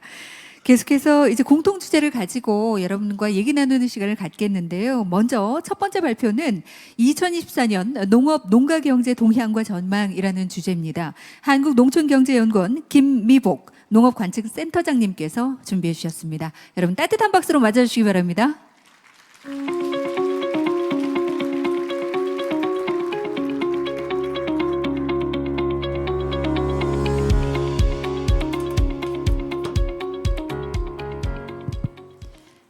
네, 안녕하세요. 한국농촌경제연구원 관측센터장 김미복입니다. 반갑습니다. 지금부터 2024년 농업, 농가경제 동향과 전망을 발표드리도록 하겠습니다. 제가 말씀드릴 순서는 다음과 같습니다. 먼저 2023년 동향에 대해서 말씀을 드리도록 하겠습니다. 다음으로 2024년 국내 경제 전망을 간략하게 소개해 드린 후 2024년 한국 농업 전망을 말씀드리도록 하겠습니다. 동향입니다. 거시경제 동향입니다. 아까 말씀드렸다시피 전 세계 경제 성장률은 전년 대비 0.4%포인트 하락한 2.7%로 나타났습니다. 주요국은 미국, 일본, 중국은 다소 상승하는 모습이었으나 유로존의 성장률이 부진한 모습입니다. 우리 한국 경제 성장률도 전년 대비 1.2%포인트 하락한 1.4%로 나타났습니다. 모두 아시다시피 전쟁 리스크 등 대외 여건 악화가 성장세 둔화의 요인이 되었고 고물가, 고금리로 소비 심리가 위축된 점이 요인이었습니다. 우리 농업 농가 경제 동향을 말씀드리도록 하겠습니다. 2023년 추정치입니다. 먼저 농업 생산액은 전년 대비 2.3% 증가한 59조 2천억 원입니다. 경종 부분이 상당히 견인한 모습입니다. 쌀 가격 지지 및 채소류의 가격 상승으로 재배업 생산액이 3.4% 증가한 33조 8천억 원으로 추정되었습니다. 축산업은 한우 가격이 약세에도 불구하고 가금류 생산액이 전년 대비 상승폭을 확대하면서 0.8% 증가한 25조 4천억 원 수준입니다. 재배업과 축산업의 비중은 6대 4에서 5대 5로 계속 그 중간에 있다라고 보시면 되겠습니다. 세부적으로 살펴보도록 하겠습니다. 먼저 재배업 부분입니다. 말씀드렸다시피 재배업 생산액은 전년 대비 3.4% 증가한 33조 8천억 원 수준인데요. 식량 작물 부분에서 상당히 선전을 했습니다. 전년 대비 5.0% 증가했는데 정부의 쌀 수급 대책에 따른 쌀값 상승이 상당히 기여를 하였습니다. 쌀은 상반기에 약세로 출발을 하였지만 하반기에 가격이 강세의 모습을 보였고 또 재배 면적도 전략작물 직불로 재배 면적이 감소한 부분들이 기여가 있었습니다. 채소류도 전년 대비 6.6% 증가하였습니다. 22년에 상당히 수급이 불안정했던 것이 상당히 양호해졌고 따라서 수급이 안정되면서 채소 가격 상승 영향이 있었습니다.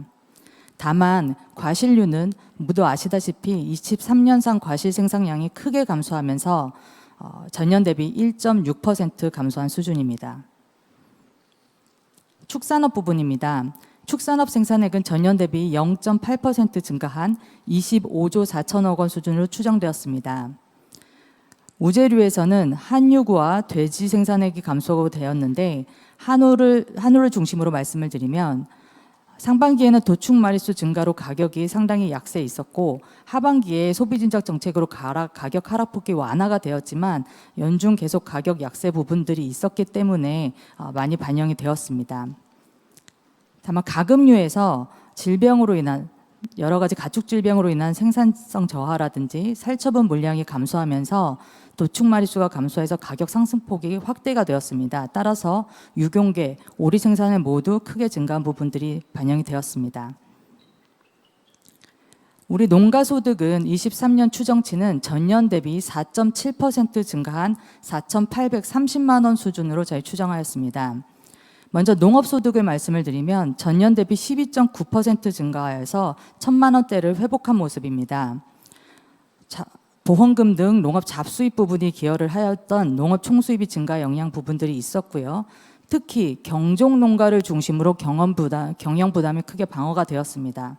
따라서 평년 수준을 회복하고 있는 모습이고요. 두 번째는 이전 소득 쪽에 기여가 좀 있었습니다. 직불금 예산의 순중이 반영이 되었고 전년 대비 4.2% 증가한 1,590만 원으로 추정이 되었습니다. 이는 평년 대비 18.2% 증가한 모습으로 상당히 상승 추세에 있다고 보실 수가 있겠습니다. 농해와 비경상 소득은 예년 수준으로 보시면 됩니다. 따라서 농가 소득은 평년 대비로 보면 8.8% 증가한 4,830만 원입니다. 우리 전망을 위한 2024년 국내 경제 전망 여러 가지 수치들을 말씀드리도록 하겠습니다. 2024년 세계 경제 성장률은 2.3%로 전망을 하였습니다. S&P 글로벌 기준입니다.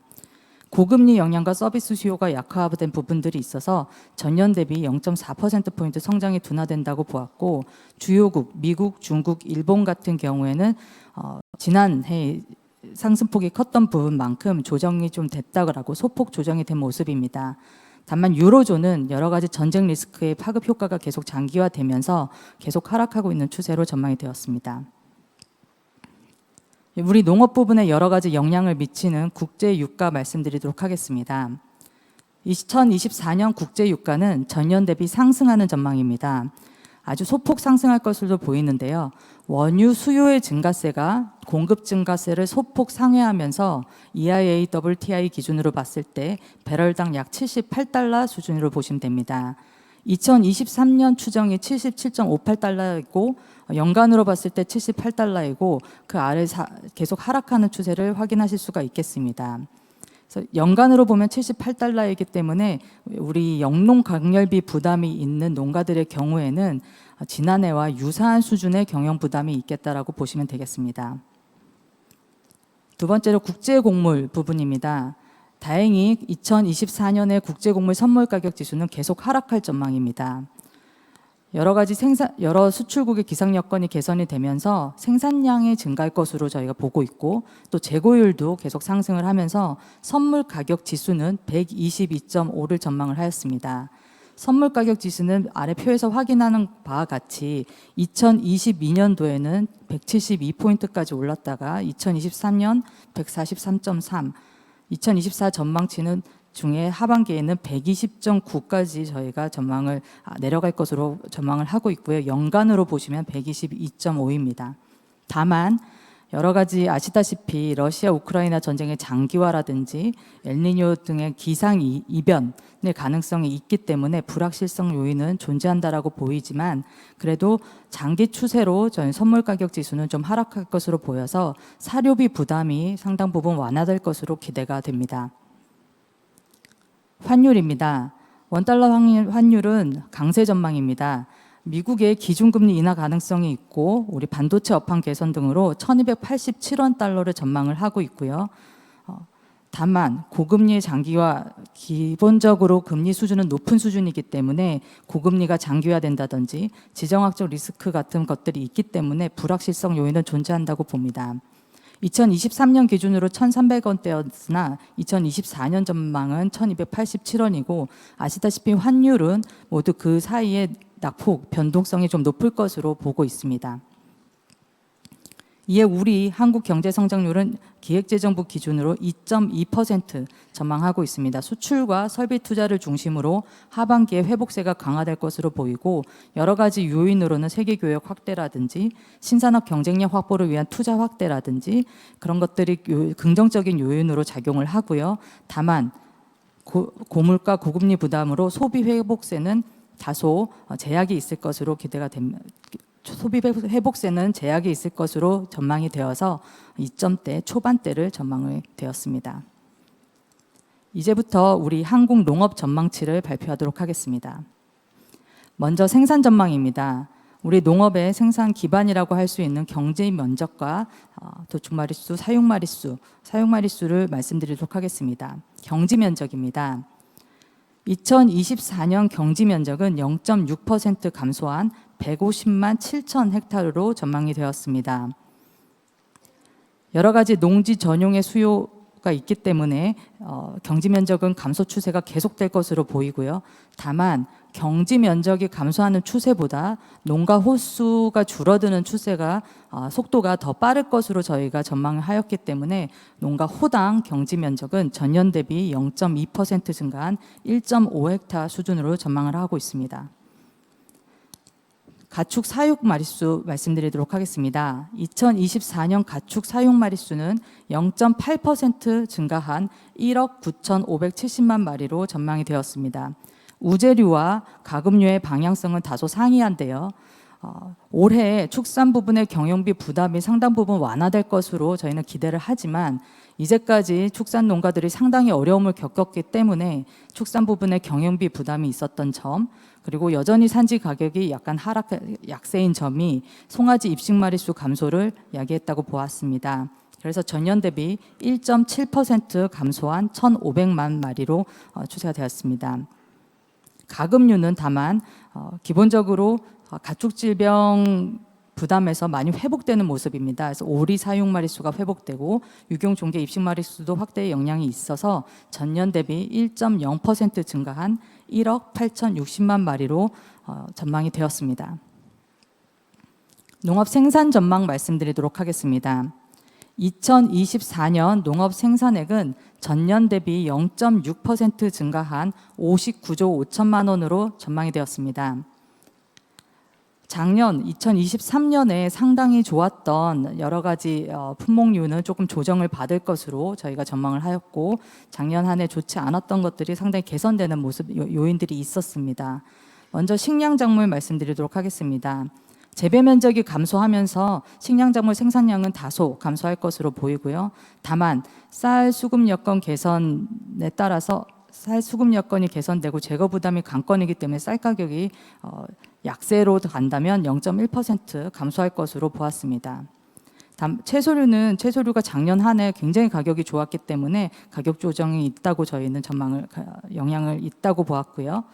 과실류 같은 경우는 상반기에 특히 23년산 가격이 굉장히 강하기 때문에 그 가격이 올 상반기까지 적용이 되고, 또 평년 생산량이 회복이 된다면 과실류는 5.7% 증가할 것으로 전망하였습니다. 따라서 재배업 생산액은 0.8% 증가한 34조 원으로 전망하였습니다.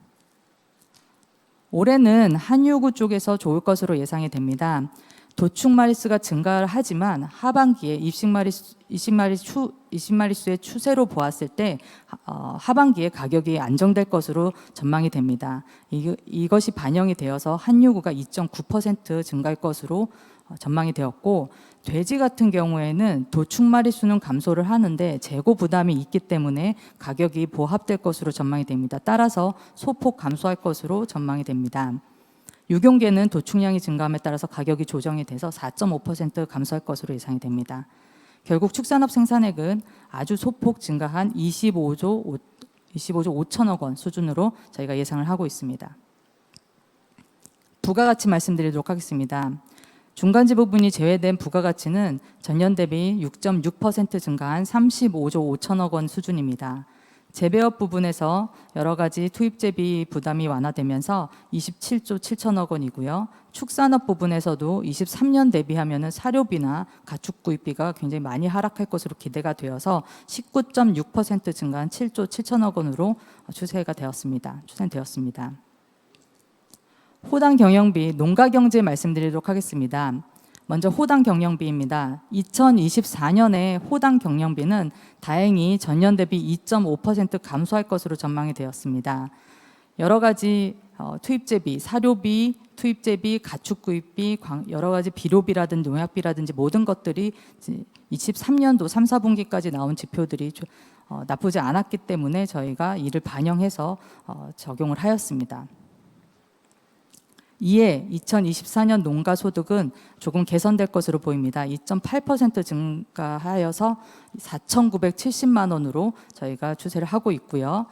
먼저 농업 소득이 여전히 농업 총수입이 조금 증가를 하고 경영비 감소하는 부분이 상당 부분 반영이 되어서 7.7% 증가한 1,150만 원으로 전망이 되었습니다. 이전 소득 역시 농업직불금에 확대될 전망이기 때문에 2.1% 증가한 1,620만 원 부분으로 보이고요. 이 두 가지가 굉장히 기여를 하여서 4,970만 원으로 전망이 되었고, 이는 평년 대비로 보아서도 7.2% 증가한 수준으로 농가 소득의 상승 추세는 계속되고 있다라고 말씀드릴 수가 있겠습니다. 마지막으로 우리 농가 호수, 농가 인구를 말씀을 드리면 우리 인적 자본에 해당하는 부분인데요. 농가 호수는 장기 추세가 그대로 유지가 됩니다. 그래서 많이 감소할 것으로 보이고, 농가 인구도 유사합니다. 유사한 추세이고요. 고령화도 여전히 고령화 추세는 지속될 것으로 보입니다. 다만 농림업 취업자 수는 아시다시피 영농정착 지원 사업이 계속 확대될 전망이 있기 때문에 청년 농업인들의 유입은 저희가 좀 기대를 하고 있는 부분들이 있습니다. 따라서 이를 반영을 하여서 농림업 취업자 수는 소폭 증가하는 것으로 153만 명으로 저희가 전망을 하였습니다. 농촌 인구는 우리나라 농촌도 역시 저출산 영향이 있기 때문에 지속적으로 감소할 전망이고요. 다만 현재 상태에서는 인구 감소의 속도가 좀 가속화될 것으로 보여서 40년에는 900만 명대가 깨질 것으로 저희가 전망을 하고 있습니다. 몇 가지 정리해서 말씀을 드리도록 하겠습니다. 2022년, 그러니까 재작년인데요. 재작년은 상당히 어려웠습니다. 유가도 힘들었고 국제곡물 가격 상승이 있었기 때문에 경영 여건이 너무 악화가 되어서 농가 경영하시는데 굉장히 애로사항이 많으셨을 것으로 생각이 됩니다. 2023년에는 다만 정부의 여러 가지 정책들이 좀 효과를 발휘해서 경영비가 증가하는 것을 좀 방어한 부분들이 확실히 있었고, 특히 경종 부분으로 힘을 냈던 부분들이 있습니다. 그래서 농업 생산액이 좀 소폭 증가를 하면서 농가 소득이 좀 회복되는 것으로 좀 전환이 됐다고 보시면 되겠고요. 올해 2024년은 거기에 조금 더 한우 부분이 좀 만회를 하고, 그러면서 생산액이 증가하고 경영비 부담은 특히 사료 쪽의 경영비 부담이 크게 완화가 되면서 농업소득이 개선될 것으로 저희는 기대를 하고 있습니다. 여기까지가 저희가 준비한 자료입니다. 올 한 해는 사실 날씨면 날씨, 정책이면 정책, 대외 여건이면 대외 여건, 우리 관측 정보면 정보, 모든 것이 잘 어우러져서 저희가 이 전망한 수치보다도 훨씬 웃도는 결과가 1년 동안 나기를 소망하면서 이상으로 발표를 마치도록 하겠습니다. 감사합니다.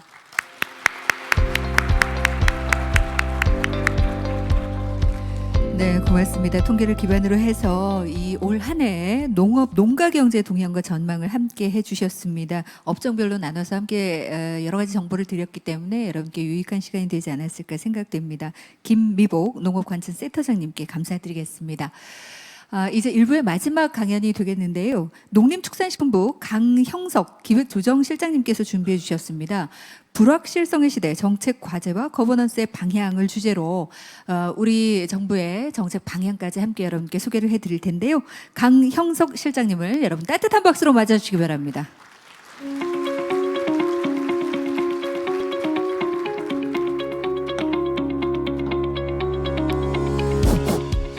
예, 반갑습니다. 저는 방금 소개받은 농축식품부의 강형석 실장입니다. 지금 여기 올라와 보니까 괜히 강의를 한다고 수락을 해가지고 굉장히 후회가 됩니다. 보니까 저희 장관님도 계시고, 또 이제 농촌경제연구원의 원장님, 그리고 전임 연구원도 계시고요. 그리고 농촌을 잘 하시는 분들이 계셔가지고 제가 사실 좀 어떤 말을 꺼내기가 굉장히 좀 죄송스럽습니다. 하지만 또 내려갈 수도 없는 상황이 돼가지고 한번 해보도록 하겠습니다. 보통 농업 전망을 하게 되면 크레이 측에서 저희 이제 농식품부에 시간을 줍니다. 보통 뭘 하냐면 올해 업무 계획이 뭐다라고 이제 이렇게 주로 발표를 합니다. 통상 그렇게 왔었고요. 근데 올해는 좀 저희 내부 사정도 있고 했고요. 제가 해보니까 일방적으로 이렇게 정책을 전달해 드리는 거는 그렇게 맞지가 않는 것 같습니다. 시간 낭비인 것 같고요. 그래서 제가 같이 한번 생각해 보자는 차원에서 좀 내용을 좀 다르게 준비를 했습니다. 근데 이제 좀 이게 파워포인트 한 15장 되고요. 내용은 많지 않습니다. 그래서 한번 같이 좀 고민해 봤으면 하고요. 강의 중에 제일 좋은 강의는 감동적인 것보다는 빨리 끝내는 게 제일 낫다고 합니다. 그리고 또 지금 점심시간이고요. 빨리 끝내도록 하겠습니다.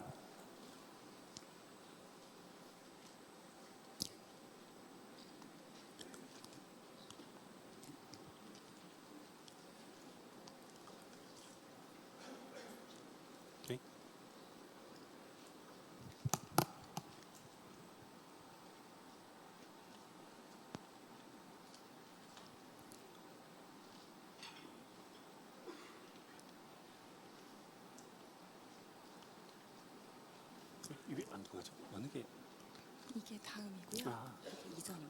예. 죄송합니다. 제가 이거 많이 써본 적이 없어가지고 제가 올해가 저기 농업전망 27번째고요. 제가 이런 기회를 가진 게 벌써 3번째입니다. 굉장히 많은 기회인데요. 한 번은 아마 업무 계획을 발표를 드렸었고 한 번은 제가 그 좌담회 형식으로 한번 했었던 것 같습니다. 해보니까 지금 제가 이제 오늘 여기 오다가 생각을 해보니까 굉장히 감동도 없고 재미도 없었다라는 생각을 했고요. 그래서 제가 좀 이번에는 좀 다르게 해보자라고 했는데 잘 될지 모르겠습니다. 그 세상에 제일 재미없는 얘기가 축구 얘기 그리고 군대 얘기입니다. 그 재미없는 거는 군대에서 축구한 얘기라고 부릅니다.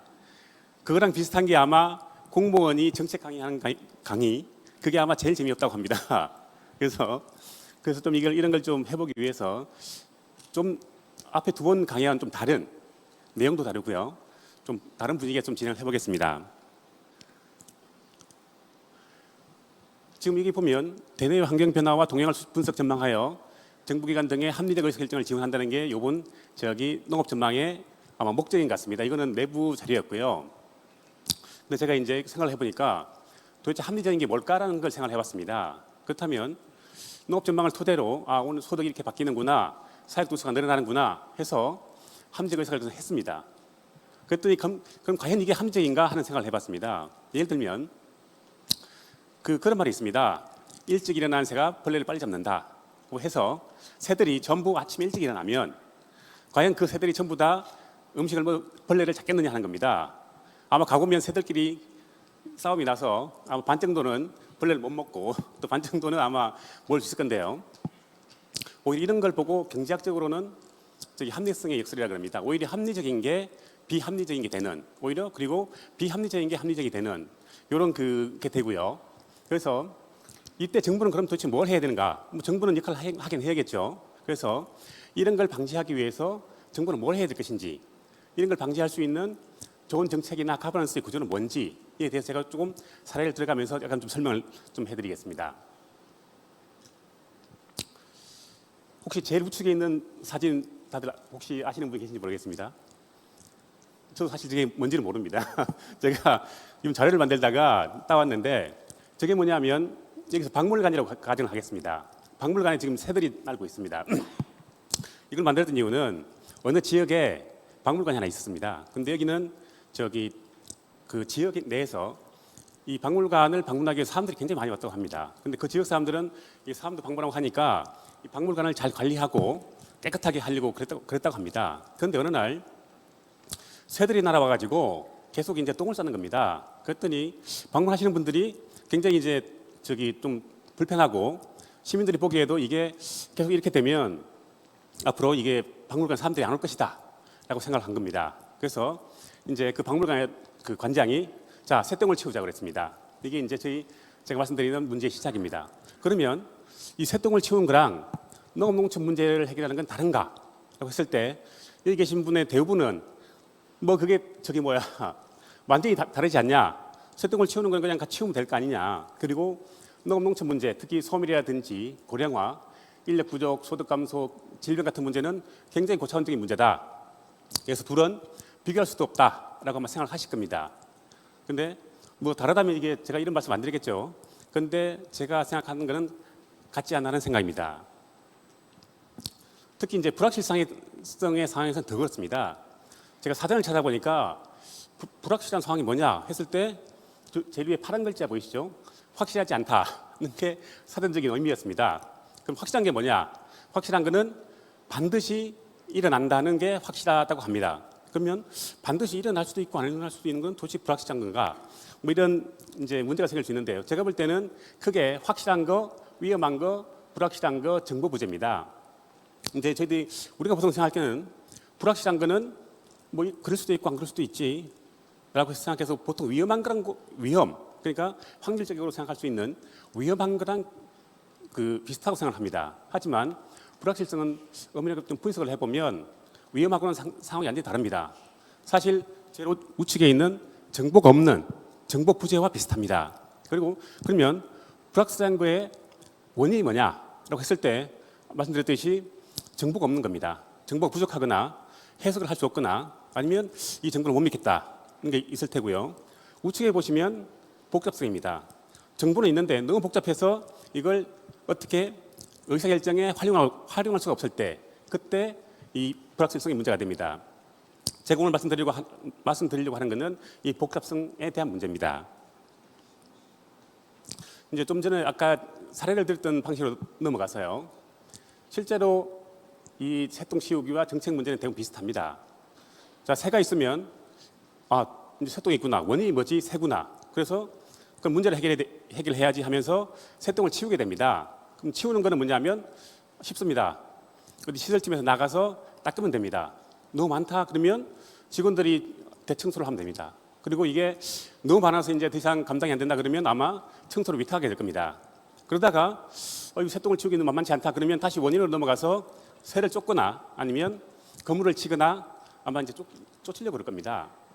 아마 이런 게 될 거고요. 물론 다른 방법이 많이 있습니다. 그 방법은 좀 이따 다시 설명을 해드리겠습니다.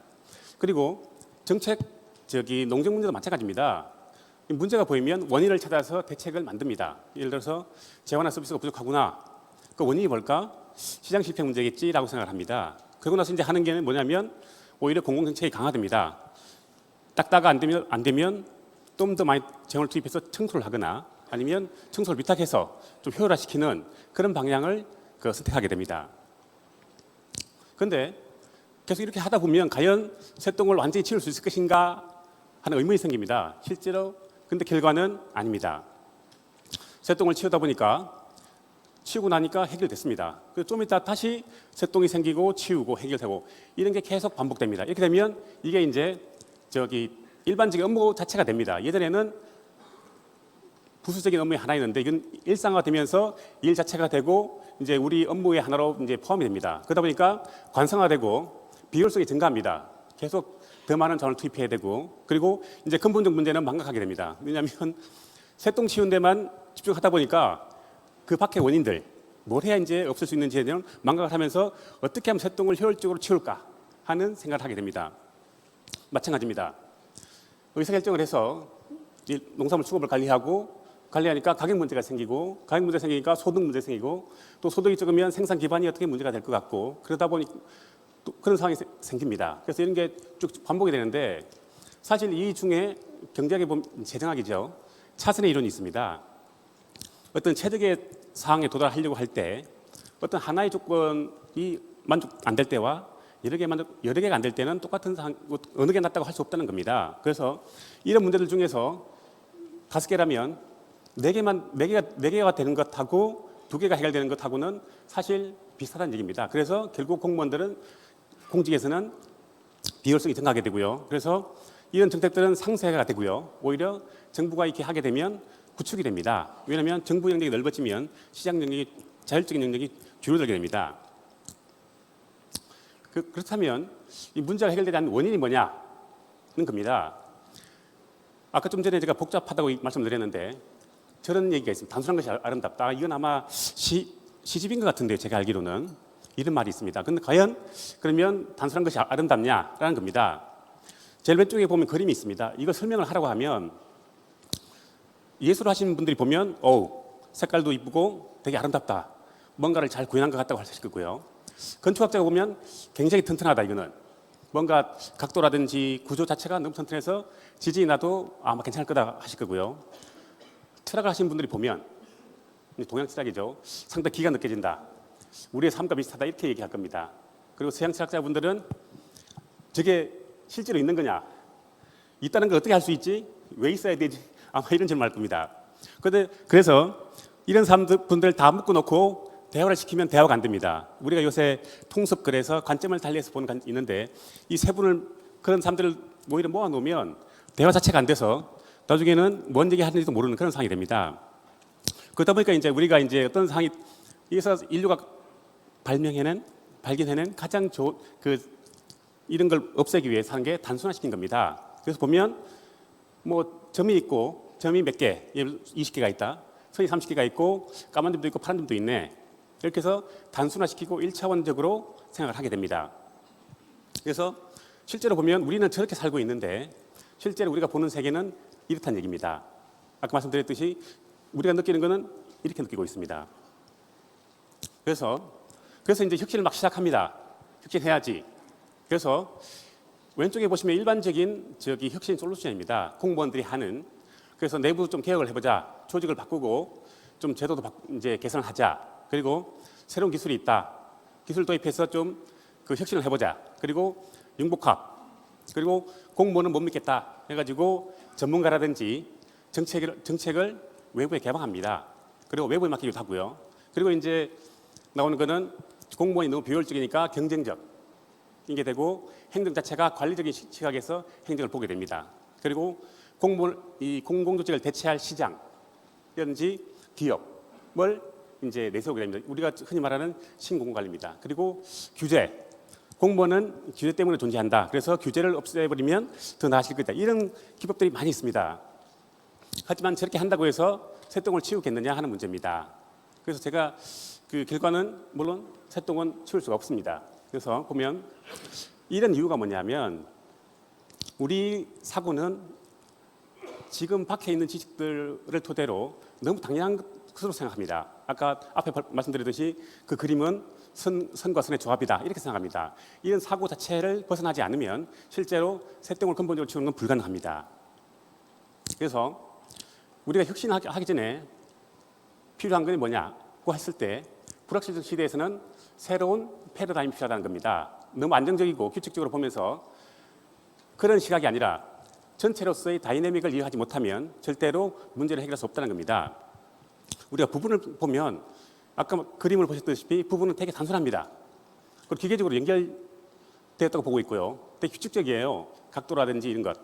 하지만 전체를 보게 되면 복잡해서 사실 설명이 안 됩니다. 아까 말씀드린 뭐 예술가라든지 의견이 다른 것처럼. 그리고 되게 규칙이 없습니다.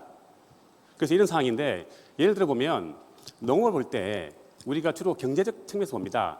소득이 올라가면 뭐 농업이 많이 들어오고 농업인이 많이 들어올 것이다. 그리고 더 많이 그쪽 품목을 할 것이다라는 시각입니다. 이게 경제적 보상인데요. 실제로 뭐 그럴 확률이 높습니다. 하지만 농업이란 걸 농업인의 삶의 입장에서 볼 때는 경제적 보상보다 중요한 것은 사회적 보상입니다. 내가 농업을 하면서 돈도 좋지만 돈도 사회적 보상의 일상입니다. 왜냐하면 내가 이 사과를 살 때 3,000원이다. 소비자가 봤을 때 이것도 싸지라고 하면 사회적 보상이 될 수 있고요. 그리고 농업에 대한 어떤 관점, 농업이 훌륭한 일을 하시는 분들이지. 그래서 어디 나가서 농업인 그러면 상당히 인정을 해주는 그런 사회적 보상들이 있습니다. 그런데 우리는 주로 경제적 보상 때문에 우리가 많은 것들을 보지 못하고 있고요. 그래서 앞으로는 이 사회적 관점이 없으면 새똥 치우기라든지 농업 문제도 해결을 잘 할 수 없다는 겁니다. 그래서 그럼 새똥 치우기를 어떻게 해야 근본적으로 해결할 수 있냐 하는 문제입니다. 아까는 제가 그 새똥을 치울 때 닦기를 했는데 실제로 거기 새똥이 있었던 이유가 있습니다. 제가 저기 공장 건설이라고 해서 이제 빨간 테두리를 해놨는데요. 그 박물관 지역에 공장을 하나 지었답니다. 무슨 공장인지 모르겠는데 그러다 보니까 공장에서 폐수가 흘러나오고 해서 환경이 오염됐습니다. 그리고 공장에서 매연이 발생하다 보니까 건물이 변색이 된 겁니다. 건물이 하얗던 건물인데 까맣게 됐습니다. 그랬더니 그 살던 곤충 벌레들이 변색된 건물에 앉아 있었던 겁니다. 그러다 보니까 새들이 그걸 잡아먹기 위해서 이 건물로 왔던 겁니다. 그래서 새들이 모여서 똥을 싸게 됐던 겁니다. 그래서 그럼 새똥을 근본적으로 해결할 수 있는 방안은 뭐냐? 박물관 직원들의 노력이 아니라 가운데 보시면 공무원, 환경단체, 시민, 학교가 다 동원이 됐습니다. 왜냐하면 박물관 당연히 청소해야 되고요. 공무원은 이제 저런 공장에서 환경오염을 물질을 못 내보내도록 하고 그리고 이제 연기 또 통지를 써야 되고요. 환경단체는 이제 환경 문제가 생기니까 스스로 이제 어떻게 환경을 개선할 건지 그리고 정책을 제안하고 그랬었습니다. 시민들도 왜냐하면 그 시민들은 박물관에 따른 그 경제적 효과, 수입 같은 게 많이 생겼으니까 당연히 참여했고요. 학생들도 그 봉사하러 왔었던 겁니다. 그렇게 해서 이 새똥 치우기 문제가 해결이 됐다고 합니다. 그런데 이건 제가 어디서 읽었던 얘기인데 책에 있었던 건지 신문에 있었던 건지 모르겠는데 이런 사례가 있다고 합니다. 그리고 자 그럼 불확실성 시대의 농정 과제는 뭐냐? 이 새똥 치우기를 통해서 봤을 때 농정 과제는 어떻게 되어야 한다는 겁니다. 이제 하는 것인지 보시면 사실 농정 문제는 농촌 문제는 발전 과정에서 나타나는 자연스러운 현상입니다. 문제가 없는 건 아마 없을 겁니다. 문제가 생기면 하나를 해결하면 또 문제가 해결되고 그럴 겁니다. 그래서 일시적인 문제 해결보다는 농업 시스템의 문제 해결력이나 회복력을 강화시키는 것이 반드시 돼야 됩니다. 아까 말씀드렸듯이 새똥을 치우는 게 아니라 치울 수 있는 어떤 시스템을 만들지 않으면 농업 문제를 해결하기가 힘들다는 겁니다. 그래서 보시면 저희들이 하고 있는 게 식량 주권이나 혁신, 수급 유통, 성장 동력 창출이나 수출, 소멸 대안 같은 걸 하고 있습니다. 그리고 수단으로는 예산도 있고요, 사업도 있고, 조직, 기술, 규제, 시장 많은 것들이 있습니다. 그래서 동을 하고 있는데 이런 것들은 이제 개별적인 대응입니다. 이런 것들이 효과를 높이기 위해서는 어떻게 해야 되는지 다시 제가 이제 아까 했던 그 그림을 가지고 왔습니다. 보시면 이 하나의 시스템 볼 수 있는데요. 이런 문제를 해결하기 위해서는 첫 번째 주체 활성화입니다. 왜냐하면 시스템 내에는 어떤 요인이나 주체가 있어야 됩니다. 그 주체가 될 수 있는 게 새로운 주체, 청년이 될 수 있고요. 그리고 자조금이나 생산단체, 그리고 이런 사람들의 혁신 역량을 키우는 것, 그리고 이 사람들이 잘 활동할 수 있도록 사회 경제적 안전망을 만드는 겁니다. 그렇다고 이 주체만 됐다고 시스템 형성이 되는 건 아닙니다. 두 번째는 주체 간의 관계가 활성화가 돼야 됩니다. 그래서 보시면 예전에는 생산 관점에서 농업을 봤지만 지금은 체인 관점에서 농업을 보고 있고요. 그리고 농업 아니라 전후방 산업, 그리고 연구개발, 그리고 대학이나 연구소 기업 모두 생태계에 기여할 수 있는 어떤 그런 간의 관계를 만들어 줘야 시스템이 활성화됩니다. 세 번째는 이 시스템에 있는 장입니다. 우리가 주로 이제 영어로 말하면 뭐 필드나 이런 게 되는데 이 장을 관리하는 것은 정부의 역할입니다. 그런 요소들이 관계를 활성화하면서 서로 문제를 해결해 나가는 그 장이 뭐냐면 네트워크 관리라든지 시장 조성, 인프라라든지 공간 형성 이런 정책이 됩니다. 그래서 저희들도 지금 이제 농정 전환을 하면서 이런 세 개의 관점에서 좀 정책을 좀 전환하려고 하고 있습니다. 그러면 이런 정책을 하기 위한 거버넌스의 방향은 뭐냐? 거버넌스는 사실 어떻게 이게 정의된 정의가 없습니다. 다 다르고요. 제가 볼 때는 거버넌스는 정책을 포함하는 좀 넓은 개념인 것 같습니다. 정책을 만들고 집행하고 그게 현장에 들어가서 완료되고 하는 전 과정이 아마 거버넌스가 아닌가 싶은데요. 이건 뭐 다 다릅니다. 그래서 이 불확실성 시대에는 제가 볼 때는 아까 농업 전망을 해주셨고 했는데 예측보다는 관리하는 게 아닌가 싶습니다. 특히 여기 보면 가버먼트, 가버넌스, 뉴 가버넌스가 있는데 실제로 이 세 가지 용어들은 아마 행정학이나 정책하시는 분들은 많이 보신 용어들입니다. 그래서 가버먼트는 좀 통치라 그러고요. 가버넌스는 국정관리 이렇게 많이 용어를 좀 이해하고요. 뉴 가버넌스는 주로 이제 신국정관리인데 뭐 네트워크 이렇게 이해를 하기도 합니다. 근데 확실하거나 위험의 영역이 있으면 가버먼트와 가버넌스는 가능합니다. 가버먼트가 아니면 정부가 주도가 되고 공공성이 강하고 국민을 수혜자로 보게 됩니다. 그게 이제 가버먼트의 특징이고요. 좀 진화한 가버넌스는 하이브리드입니다. 정부와 시장을 섞어서 누가 잘하는지 한번 경쟁을 시켜보자 이런 관점이고요. 그래서 효율성이 주 관심사가 됩니다. 그리고 국민은 이제 고객이 됩니다. 서비스를 해야 될 고객으로 넘어가게 되고요. 그리고 뉴 가버넌스는 뭐냐? 아마 지금 가버넌스라고 얘기하시면 주로 뉴 가버넌스를 얘기할 겁니다. 주로 네트워크로 표현이 되고요. 협치 뭐 이렇게 하고 있습니다. 이 네트워크는 뭐냐면 민주성, 그러니까 스스로 하는 겁니다. 정부가 아니라 농업인, 단체, 대학, 기업들이 주체가 돼서 정책을 만들고 하는 겁니다. 그래서 이 사람들은 주로 주체가 됩니다. 제가 강조하고 싶은 것은 이 주체들이고요. 불확실한 시대에는 정부와 시장이 할 수 있습니다. 문제를. 그런데 확실한 시대 때는 그러나 불확실한 영역에 넘어오게 되면 정부의 힘은 더 이상 그렇게 유효하지 않습니다. 지금 이제 뉴 가버넌스를 얘기하면서 이제 많이 나오고 있는 것들 이게 바로 지금 집단지성 얘기를 많이 합니다. 공무원들이 정책을 만들고 했더니 별로 도움 안 된다. 공무원 니들이 이제 좀 빠져 있어라. 내가 가서 얘기를 해보겠다 이런 것들입니다. 그 담론입니다. 주로 공무원 이제 정책 같은 경우에는 합리성입니다. 공무원이 생각해서 이 답이네. 그래서 사업을 하고 집행하는 그런 방식입니다. 하지만은 담론은 답이 없으니까 우리 서로 얘기를 하면서 한번 답을 찾아보자. 어떻게 할지 그게 담론입니다. 그리고 벽 허물기입니다. 아까 말씀드린 통섭의 관점, 공무원이 세상을 보는 관점과 아까 말씀드렸듯이 예술가, 건축가, 철학자는 다 다릅니다. 그래서 이런 벽을 허물고 한번 그런 상황을 논의해보자 이런 것들입니다. 그래서 앞으로 정부 정책의 방향은 가버먼트나 가버넌스보다는 뉴 가버넌스로 가는 게 경향이고요. 그런 정책들이 더 강화될 겁니다. 그런 정책은 말씀드린 집단 이상이나 담론 이쪽을 통해서 더 구현될 겁니다. 그래서 결론입니다. 물론 이 결론이지만 뒤에 한 장이 더 있습니다. 결론은 불확실성의 시대에는 합리성의 역설을 방지하는 게 정부의 역할이다는 겁니다.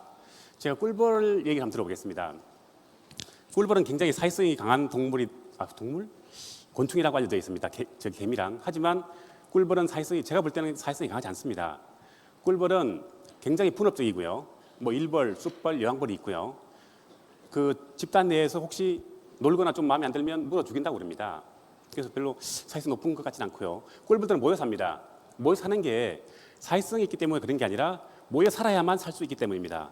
꿀을 따오거나 집을 짓거나 번식을 하고 피해를 다른 곤충들로부터 피해를 방지하기 위해서 반드시 모여 살아야 하기 때문에 모여 산다고 합니다.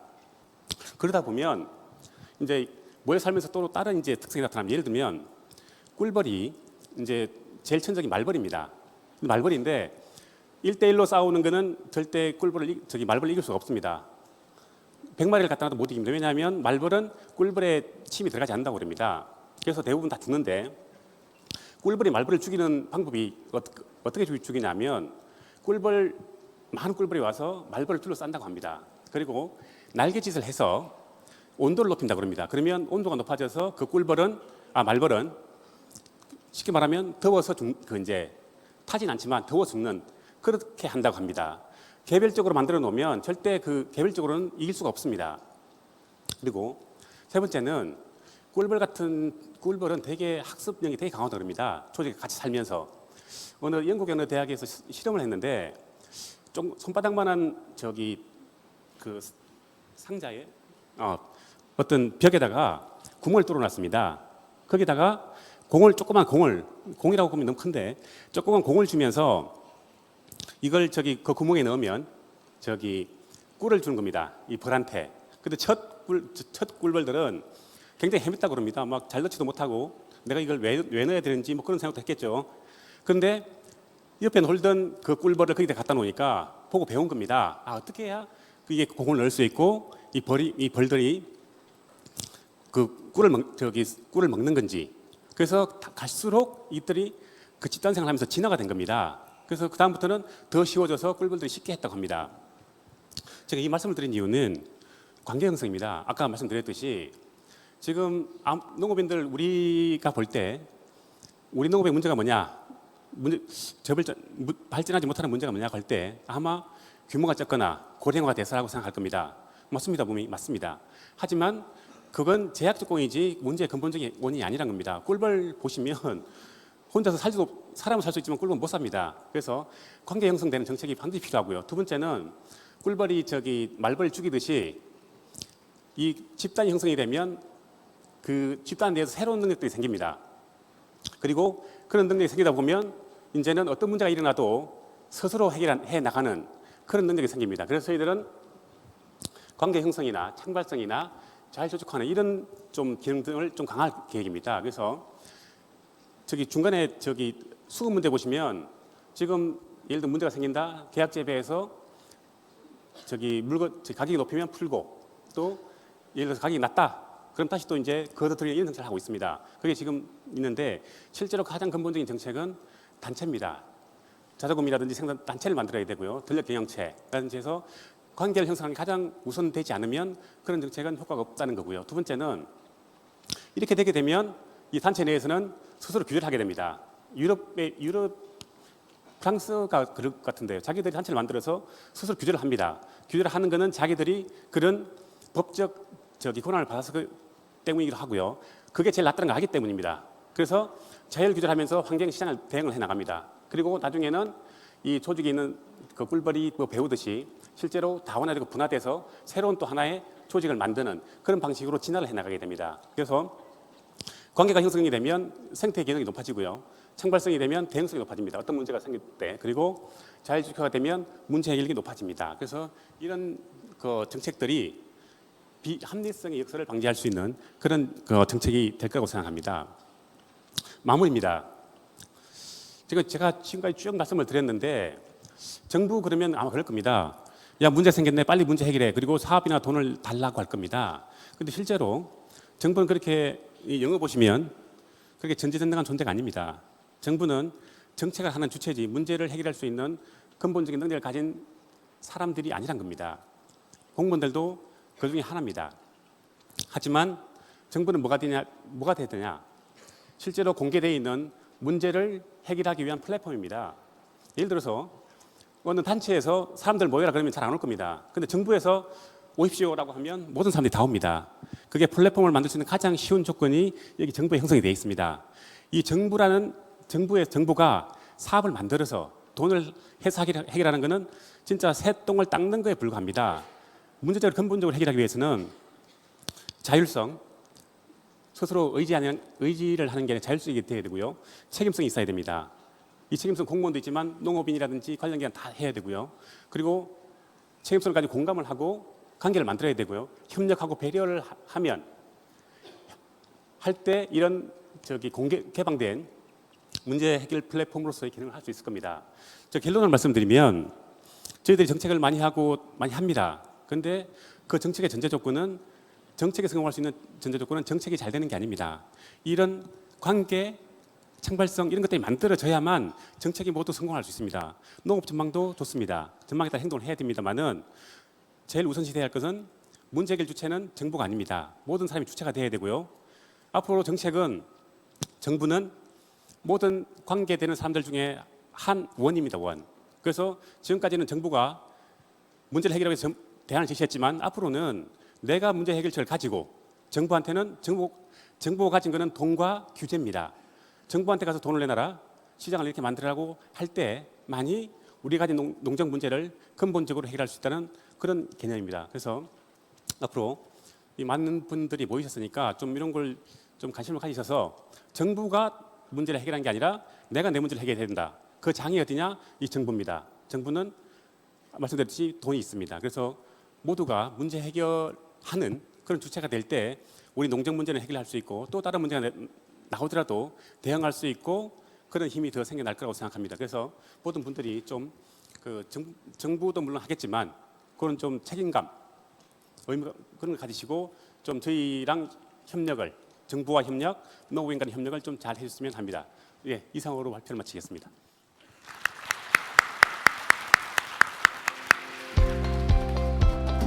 고맙습니다. 우리 농림축산식품부의 앞으로의 정책 과제 거버넌스의 방향을 조금 더 편안하게 들으실 수 있도록 청취할 수 있도록 준비를 해주셨습니다. 함께해 주신 농림축산식품부의 강형석 기획조정실장님께 진심으로 감사 인사드리겠습니다.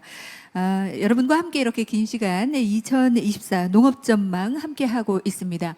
일부 행사 이제 마무리할 때가 됐는데요. 불확실성 시대에 함께 모여서 대응책을 논의하는 시간 이후로도 2부, 3부 각 분야별로 준비되고 있으니까요. 여러분 잊지 마시고 함께해 주시기 바라겠습니다. 일부 행사 여기서 마무리 짓겠습니다. 고맙습니다.